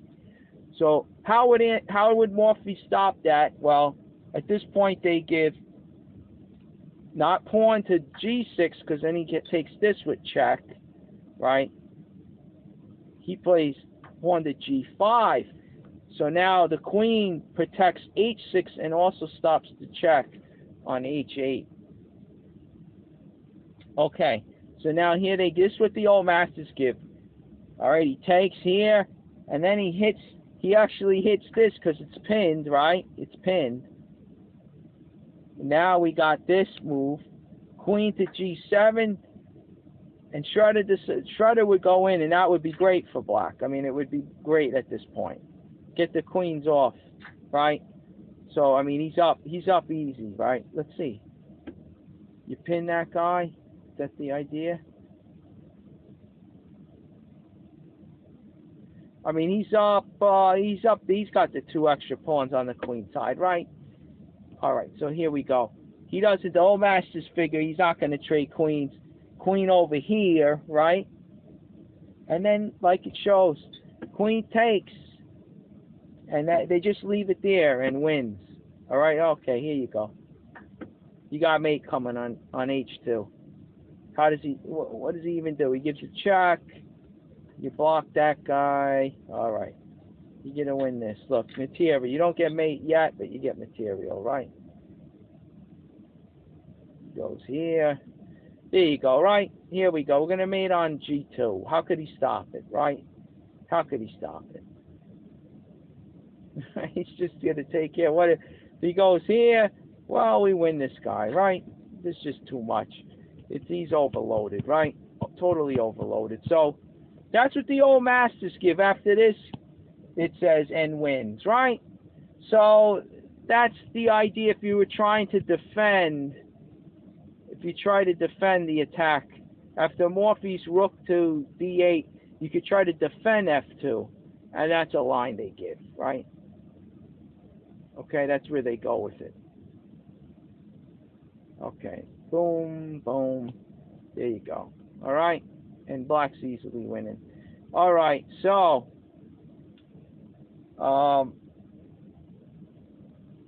let's see, where are we? Queen rook over to d8, and we were touching on it. King over to h1. All right. So now, I mean, we started looking at it. We could take with the queen. I don't know. Take with was it the bishop? Either way, Shredder likes this. Now, this is what Morphy does. Let's go with it, right? Morphy does what Shredder just saw. So here we go. Now, yes, you can trade. That's probably the better. Then he's going to go over here. All right, now look, he picks up the other one. Do we have to say any more, folks? He's got 3 on the queen side, right? I mean, this is an easy win now. But what does Anderson do? Anderson moves the rook here now out of danger, right, from the bishop.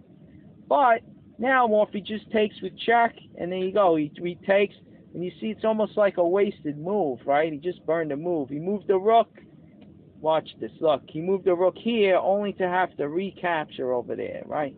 And now we come down, right? We take the f2 pawn. He gives his little check. Shredder's saying to get out of there, but let's go with the game. We'll never get finished, right? Anderson goes in for the check. He comes up. You get the queen. All right, now the queen's under the gun. It's got to go to h7. And now we got bishop by Morphy, bishop to e5, right? But here we go. Look at this, folks. A miscalculation which makes the game harder to win. It is true that Morphy hereby forces the exchange of queens, but he loses a pawn and has then to struggle with the difficulty of bishops of opposite colors in a queenless endgame.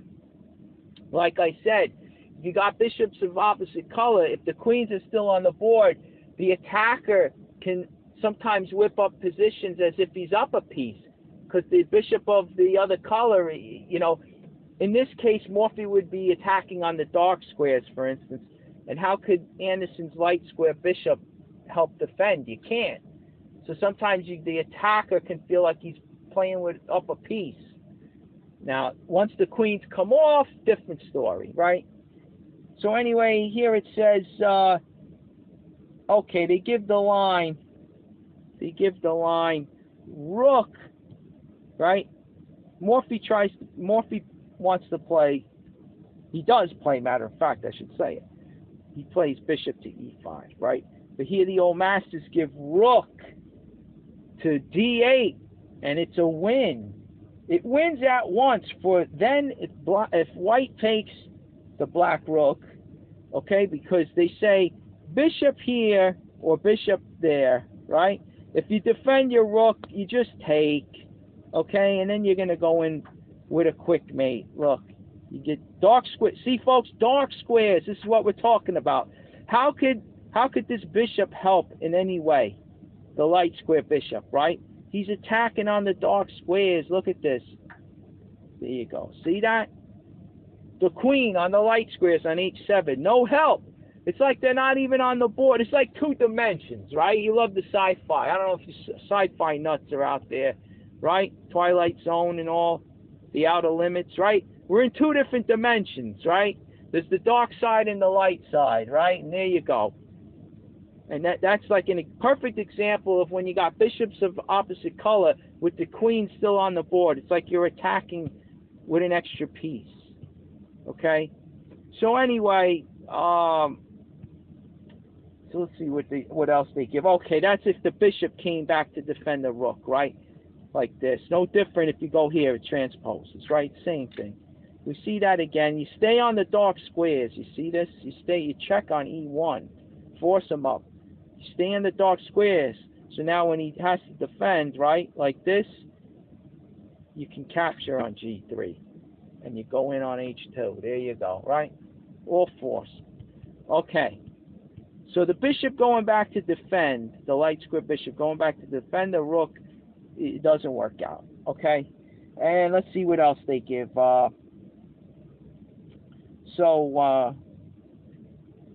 Yeah, allow a short mate. Then they say if the rook comes over here and attacks the bishop, it's answered by queen here. Look at this, queen to g3, threatening to bring the bishop back to e5. Right here he comes. Look, light squares, dark squares. Look, you're threatening mate on h2. What can he do? But nothing. He can't do anything. If he goes here to run, I mean, at one point he was just going to sack the queen to stop the mate, right? And he's losing. If he tries to run, now you don't check yet because then he could get out. He could come to f2.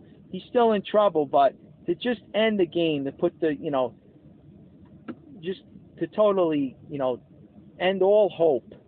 Rook down to d2, cutting him off f2. He can't escape from f2. Now he's forced to sack, right? And there you go. I don't even know. He runs in the corner. He's scared. All right, you put him there now, Shredder. And it's over, right, folks? It's all over. What can you do? All right? So, okay. I'll tell you what. I like this. Look. You go over. Wait, let's see. You go here, right? He comes up. All right, he goes there. All right, fine. Look, let's do it this way. Look at this. Let's see. You can't even take. All right. I was going to say you could win with these 3 pawns. You can even just win with these 3 pawns, folks. Here he comes, right? You still got the edge. Look at this. The king's going to get there first, right? I mean, this is fun. This is the type of stuff. He's going to have to sack. He's going to have to sack something, right? The bishop's going to have to be sacked. You got an extra pawn on the king side. You got him on the queen side, right? What's he going to do? Now he could stop the pawns if they all come to the dark squares. For instance, if I was to push here with check, he could blockade these. You build a blockade, but I don't even know if he still can. Yeah, it's better to come up. I don't know. He still might be busted. It's too curious for me to dismiss. I had to see if I could win this, right? There you go. You give him check, right? But he's gonna take this. So why not play a4? Why not play a4? I don't know. It looks like they're giving me it's -4. Black's in the driver's seat here. Let's see what happens if he takes, right? You go in for the rook. You go to win the bishop, right? You go to win the bishop. If he moves the bishop, right? Where's he gonna go? I don't know. If he goes here, right? All right. Shredder liked it here, right? You come in, folks, and you're gonna drive that pawn, the C pawn, in, right? He can't block it. He can't go back, right? He's busted. Look, you come right in and you get the queen, right? There you go. Tactics in the end game, right? Who would have known? Who would have known, right? Unbelievable. The game of chess. All right. So there you go, right? You could just sack. You know, you make it interesting. Why not, right? You make your opponent fall off his seat, thinking he can maybe come back in it, and then you just totally bury him, you know? Squash all hope. Once the pawns start marching down, he sees it. Oh, my God. What am I going to do? I got to blockade him. Right, folks? There you go. It's too pretty. I got to see it again. Look at this. Check. Right? Okay, let's see if he goes back. What does he do? All right. Right? I know you grandmasters out there must have seen the engines making mistakes, maybe. All right, now we got a pass pawn over there on the F file. What's he going to do over here, right? Comes in, marching him in. We don't have to take that guy. Oh, we do, right? We get another pass pawn over there. Why not? We got it's going to rain, folks. It's raining. Here they come, right? Here they come. What's he going to do? He's going to stop it on there. There we go. We block him out. We win this one. All right, what's he going to do? He should go back, maybe. There you go. There you go. Game over. Right here, we get another queen. I mean, now it's getting ridiculous, right? All right, enough of the jokes. Let's dummy up. Come on. I'm getting lost. I got to admit, I get sucked into these positions, these crazy ones, right? Sacking pieces and all that. Okay. So, you know, what were we talking about? Oh, yes. Okay. So now what else can he do, right? Once this bishop, you know, if he attacks your bishop, that's the move, right? If he attacks your bishop, you know, you're threatening the bishop over here, right? So what if he takes? Well, if you haven't noticed, it's mate on the back rank. Simple enough, right? All right, so he can't take the bishop. He can't take it. So that's why he came up with this queen move. Doesn't matter. We're threatening mate on H2. He comes over, and that's how we got all this, right? Rook down, cutting off F2. There it is. Good night. Good night, Irene, right? What's he do? If he just does anything, see what's coming? Boom, boom, and he's over, and he's lost. There you go, right? Okay, so he can't move the rook to B1. So let's see, right? What did we look at here? Okay, and bishop. Let's see, bishop here, and once again we go for this, right? We go there. We're threatening queen to G3, right? He comes back. There we go. Threatening mate. He's running to F2 if we come in with the queen. Here we go. Look, we chased the queen away, the white queen. Okay, and they just leave it at that, etc. Okay, he goes here. We check. He comes up. Oh boy. Oh boy. Look at that one, huh? Not good. Not good. Okay, and there we go. We got the queen side pawns too, right? We're up queen for rook and the queen side pawn. All right, so he can't do that. And if he goes here, I think that's the last line. Bishop D5. Okay, we actually take that time. We take him. How about this? He takes back. We go in on the dark squares, folks. Okay, we check on E1. He comes up. All right, and then we do the bishop check. He takes. All right, and at this point, it says etc. right after this. I mean, we got, again, right? We got the, what is it? 3 extra pawns, folks, right? 3 extra pawns. I mean, are we going to make it a 4th one? Look at this. Yeah, I guess so. Shredder likes it. Why not? We go there. Okay, here we go. He'll try to harass us a bit, but I mean, if he checks here, you see what happens. If he checks, we're baiting him in anywhere. You can't check here because we just take it, right? My finger's in the way. I didn't see the queen over there on A3. If I go like this, you know, if I check here, we're setting him up, folks. We're forcing the trade. Queen check. We block on d6, checking the white king, forcing a trade, right? And it's all over. All over, okay? And there you go, right? These lines, you know, white falls apart. So the old masters had it right. After this rook, right after queen takes, I guess, the check, he comes up, queen h7, rook over to d8, and it was a one game for black. He had it easy, all right? Morphy makes it a little hard for himself. He plays, like we said, he plays move 30, he plays bishop to e5, with ideas of queen to g3, similar to what we saw, right? But now, let's see. So now we have, all right, he moves the bishop here, and look at Schroeder. He's saying queen here, right? I guess we trade him off, right? We would trade him off, and we're up we're up 3 pawns. I mean, easy win at this point. Okay, so I don't know. Anderson tries this. Bishop going back, protecting his rook on d1. Here we go, right? Threatening mate on h2. King moves over.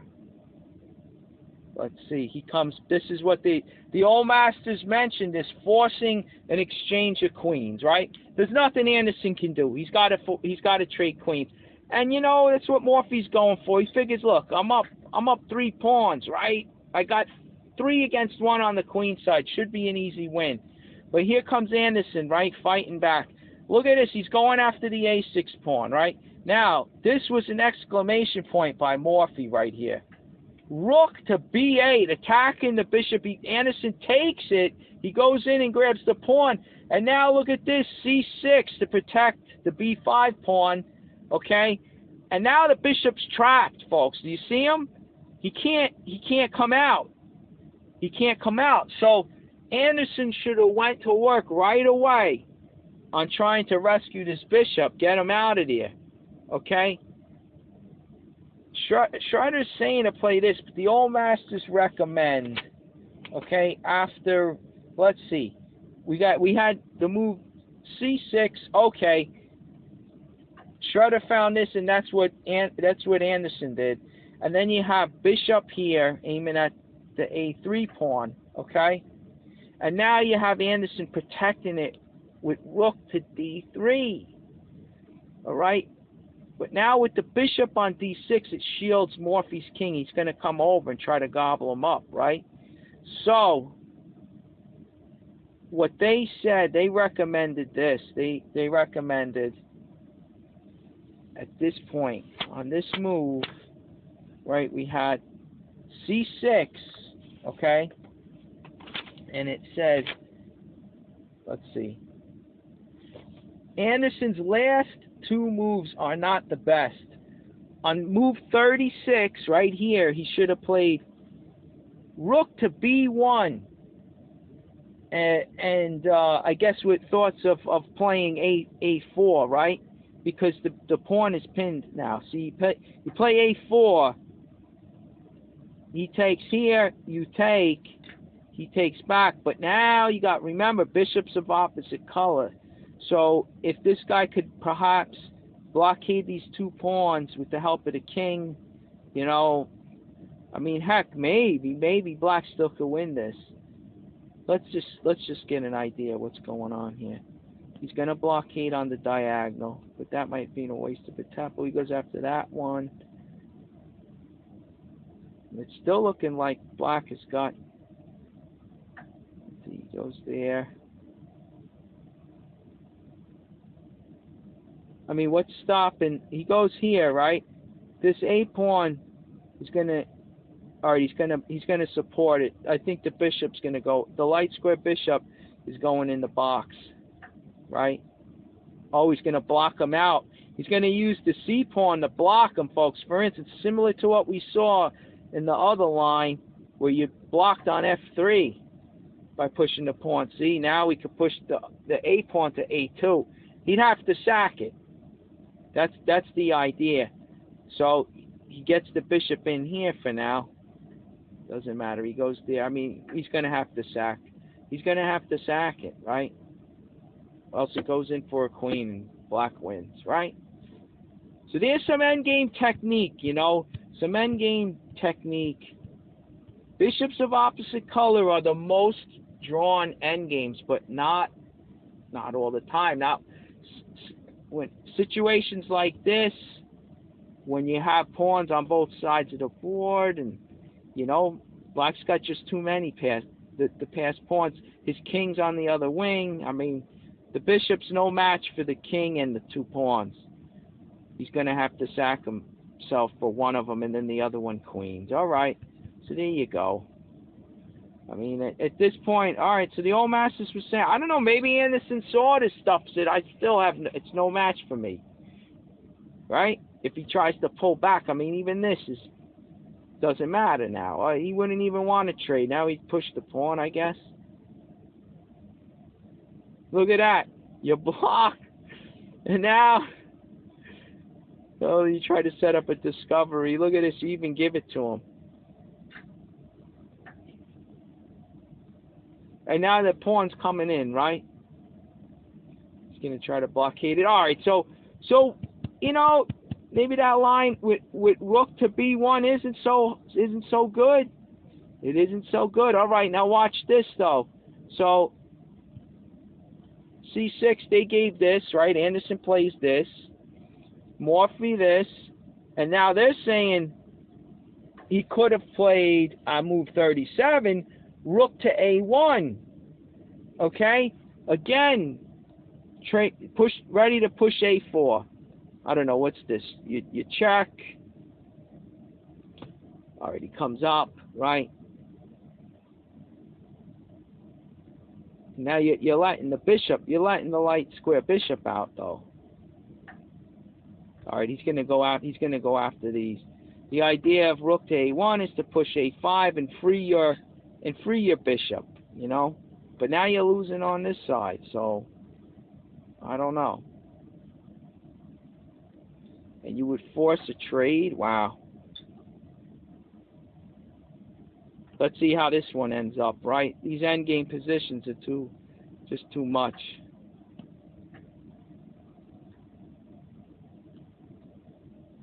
All right, you get the pass pawn over there now.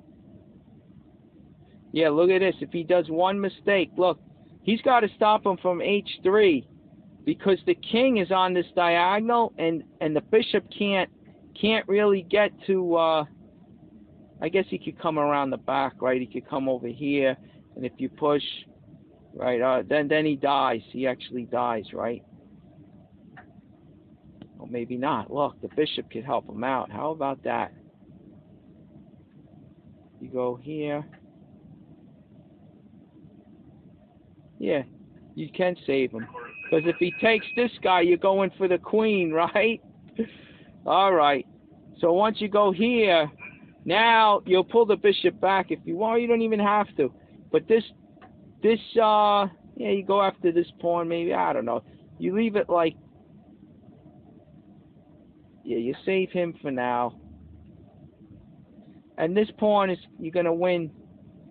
He's going to block this one. Okay, and he's going to have to sack his bishop. He's going to have to sack his bishop for this pawn. All right, he takes there, big deal. And you march right over. Look, big deal. Nothing, doesn't matter over there. Here you go. Let's do it. All right, he takes. Right. Now, that's the wrong. If these two G pawns weren't on the board, this would be a draw, folks. Because the bishop doesn't cover the queening square, H1, right? But that's fine once we gobble up this G pawn, right?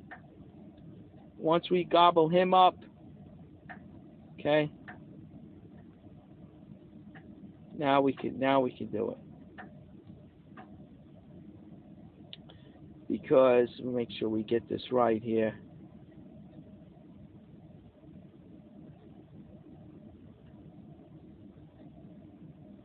There you go. We get the queen. Take. Now we control G2. He's forced there. If you, let's see. Okay, he goes this way. You got the bishop. Might as well use it, right? Goes in, you check. You can't block, you can't go here. The bishop, he's going there. There you go. You get your queen. All right, and then he moves there, and then it's checkmate. There you go. Beautiful, right? Now, if you didn't have those G pawns, folks, it would be a draw. It would actually be a draw here, all right? All right, let's go all the way back. Let's go all the way back. So, okay. So Anderson plays, he plays right here, rook to d3. So you got Morphy now. His bishop on d6 not only attacks the a3 pawn, all right, which is why, you know, Anderson defends from d3, but it also shields the king so he can make his way over here and get that bishop, try to win the trapped bishop, right? Whether he moves in, he's going to move here, and then he could even move he's threatening to move his rook up and attack, or he could just march the king over and attack the bishop. All right, so anyway, here you go, right? You got, all right, looks like Shredder wants to play a4, okay? Now, the old masters give this line, just as a side, another side note here, but it's worth noting. You could take, bishop takes pawn, rook takes, and then you pin, all right? You pin the bishop. And that's according to Max Lang. Then if he tries to get out of the pin by checking, right, the king comes over. And notice the bishop now, like I was alluding to, is that the bishop can't get to any squares. I mean, he could go here, which is what they give, right? He could sack himself for a pawn, but he tries this. This is what Max Lang gives. Now the rook comes up, and now you see there's nowhere that he can go, right?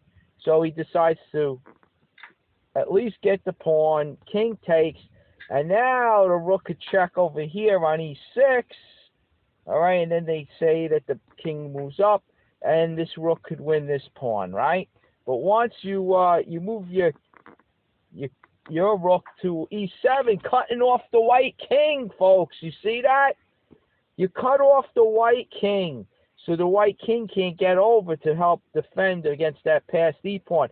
So now it's all up to the rook, right? And here it goes. Now that's all they give up to this point right here. With rook over, cutting off the king, it says end wins, right? Now you'll see, Shredder wants to play on. Look, there's nothing he can do against this pawn. See, folks, he's got to, all right, he's going to try to check from behind, right? Advance. All right, you come over. You can maybe build a bridge with your rook. You know, what's he going to do, right? You hide for now. You bring your rook up, I guess, right? Here you go. You're going to build the bridge maybe.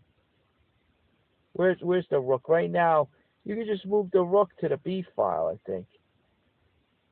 Or to, okay, C file. Better, that's right. You got your king in front of the pawn. All right, here it goes. Watch. Now, you can come out. You can check. We go here. He wants to check from behind. You're getting ready to block that check, folks. This is like building a bridge, right? There you go. You block him out. You see? So you can't do that if he checks you this way, right? You block him out that way. Pawn's getting close. There we go. Rook down to C1 is the threat, right, folks? Rook down. He can't do anything, right? Can't do anything. Even if he comes to check from behind, you're going to win the rook. He'll take your queen, but hey, you win the rook, right? There you go. You won the game, okay? Nothing there. This is all endgame technique, right? So the threat is rook down, right? Rook down. So he's got to try to blockade the pawn. Okay, what else can he do, right? He tried to block like this. You come up, king defends, and then the rook comes down next. And there's nothing he can do. Or you throw, okay, you go like this, whatever you're going to do, right? Why not? Why not just bring it down, right? All right, he takes the pawn. Oh, okay, what did he do? All right, there we go. We got our rooks left, and he's got nothing, right? All right, there's a line, went a little further with it to show you the technique, to show you that black's got it in the bag, right? This technique here is called building a bridge. When you get your rook, right, he checks. Let's see where it was, right here. Important. See, the rook comes up. All right, now Shredder likes this one. I guess that's even faster to support your pawn. I mean, the main point of this position is the white king is out. He's too far off. No chance. There's no chance. Okay, he can't help out to defend against this pawn going in.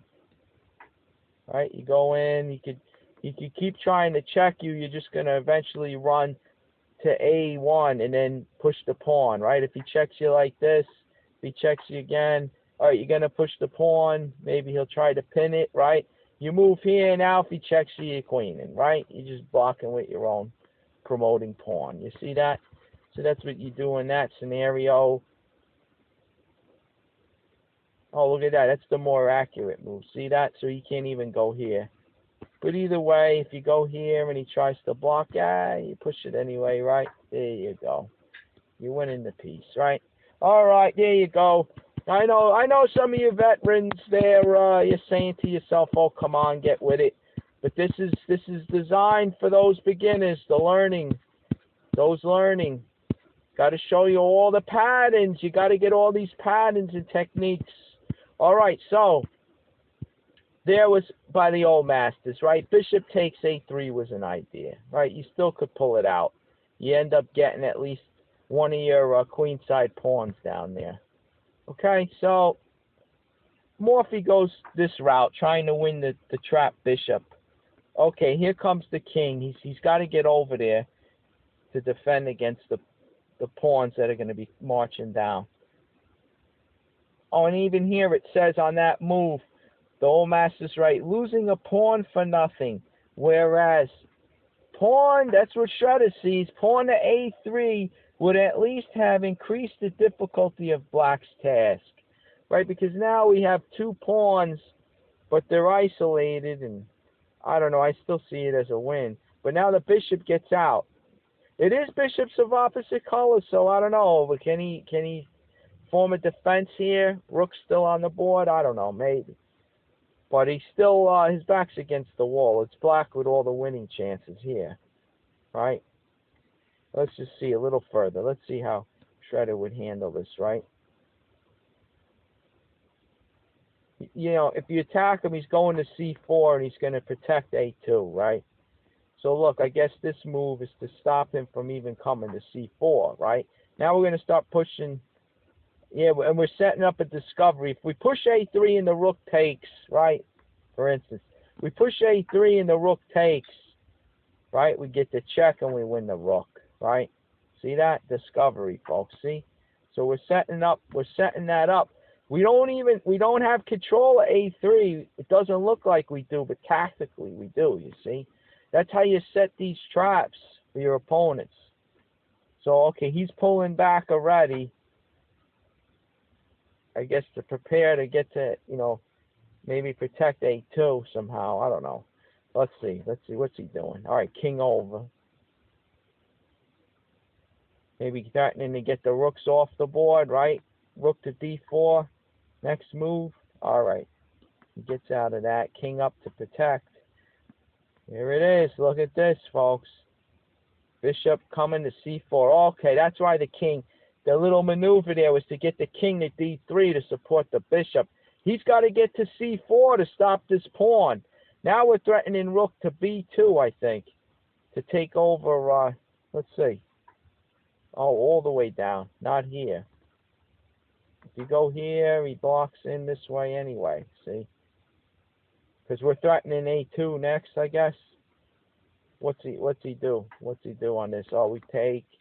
All right. So anyway, let's see what B1. Let's see this. Are you going okay? Two threats. You got your past pawn threat. Now you're attacking the weak pawns over here, right? All right, so there you go. Right, you got a clear advantage. You're up. You know, it's -4 for this is in black's favor. You're up over 4.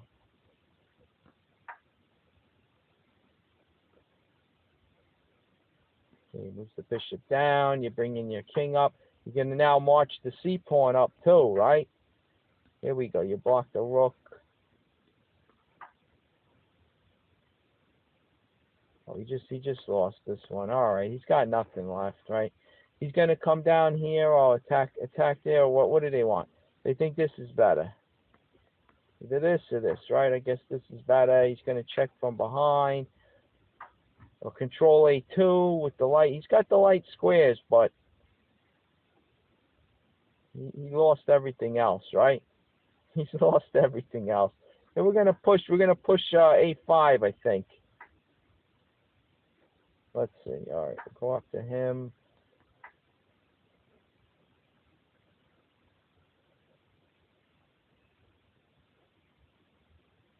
Right, can't we just push this guy? We get 2 of them, right? We get 2 of them. And there you go. Right, why do we even have to go any further? We clearly got passed pawns on both sides of the board, right, folks? White's just overwhelmed. Now it's almost, you know, in +6 for almost +6 for black. So he wins that one, right? You can fool around with that. You'll get it done. Okay, and let's see. So we'll go all the way back. There's the A4 idea, but I think black still holds, right? So anyway, you got Anderson's. I mean, black still holds. Black still wins. So you got the king coming to E2. All right. Here we go. We attack the bishop now. Bishop comes down, similar to what we've seen. Right? And now the rook, he just takes the pawn. He takes the pawn, and here you go. Look at this. It says rook. Anderson tries some tactics here. Bishop takes, right? Because if he takes here, he takes, and then he's on those pawns, the G6 pawn and the C6 pawn. But hey, you know, we're still up, right? I think it's still a win. King's gonna probably get over, but then again, look, you go over here attacking G2. He takes with check, right? And then you take with check. And when the king comes over here, you got that B pawn, you know, all the way over there.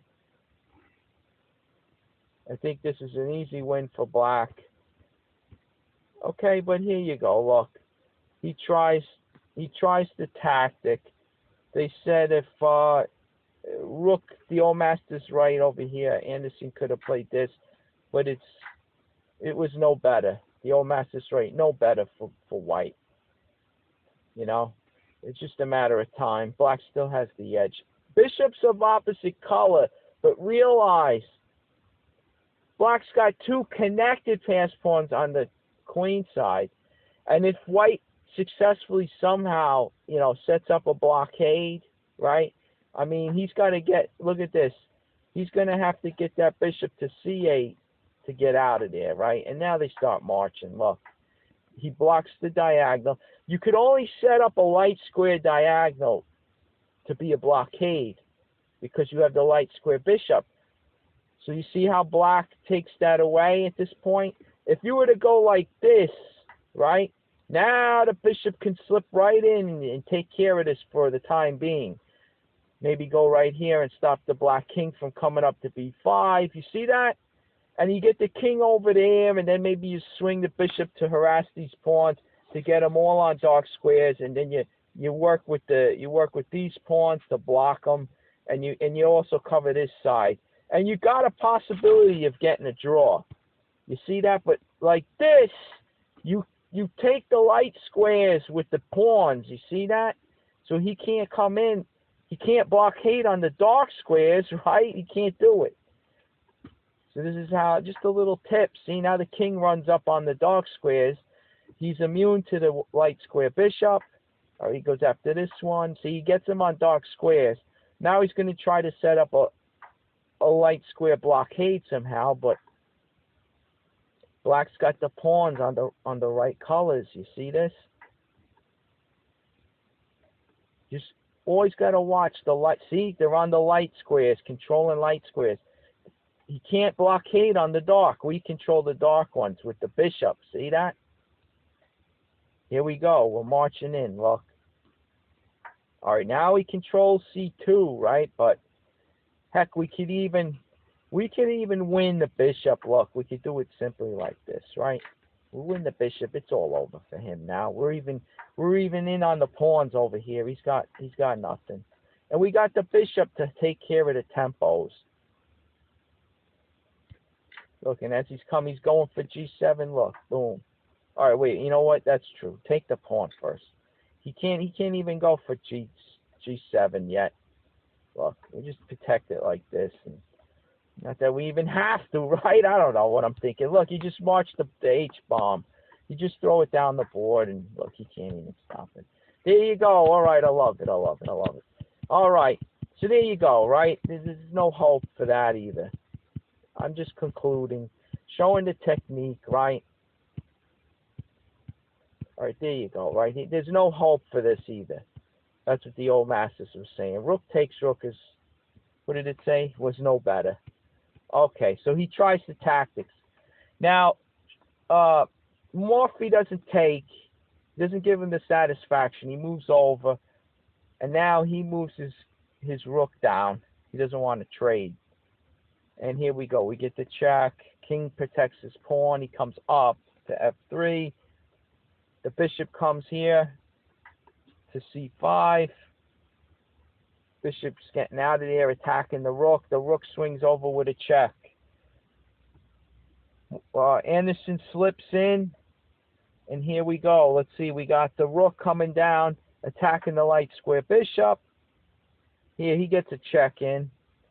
King coming up to support his passed pawns. Bishop goes over here. Okay, bishop goes over here to G4.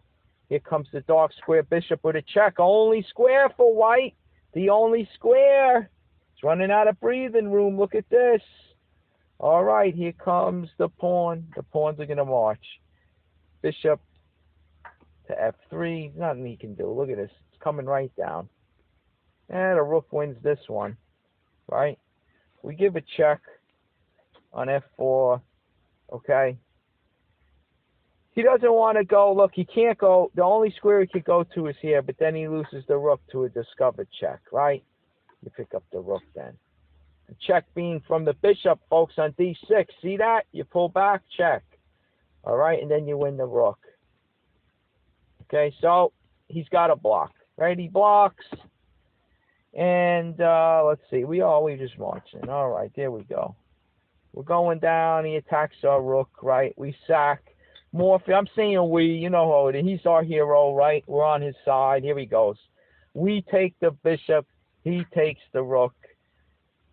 All right, there it is. C2, actually right here after that. Rook takes, and Anderson resigned. He saw it. His goose was cooked. That's it.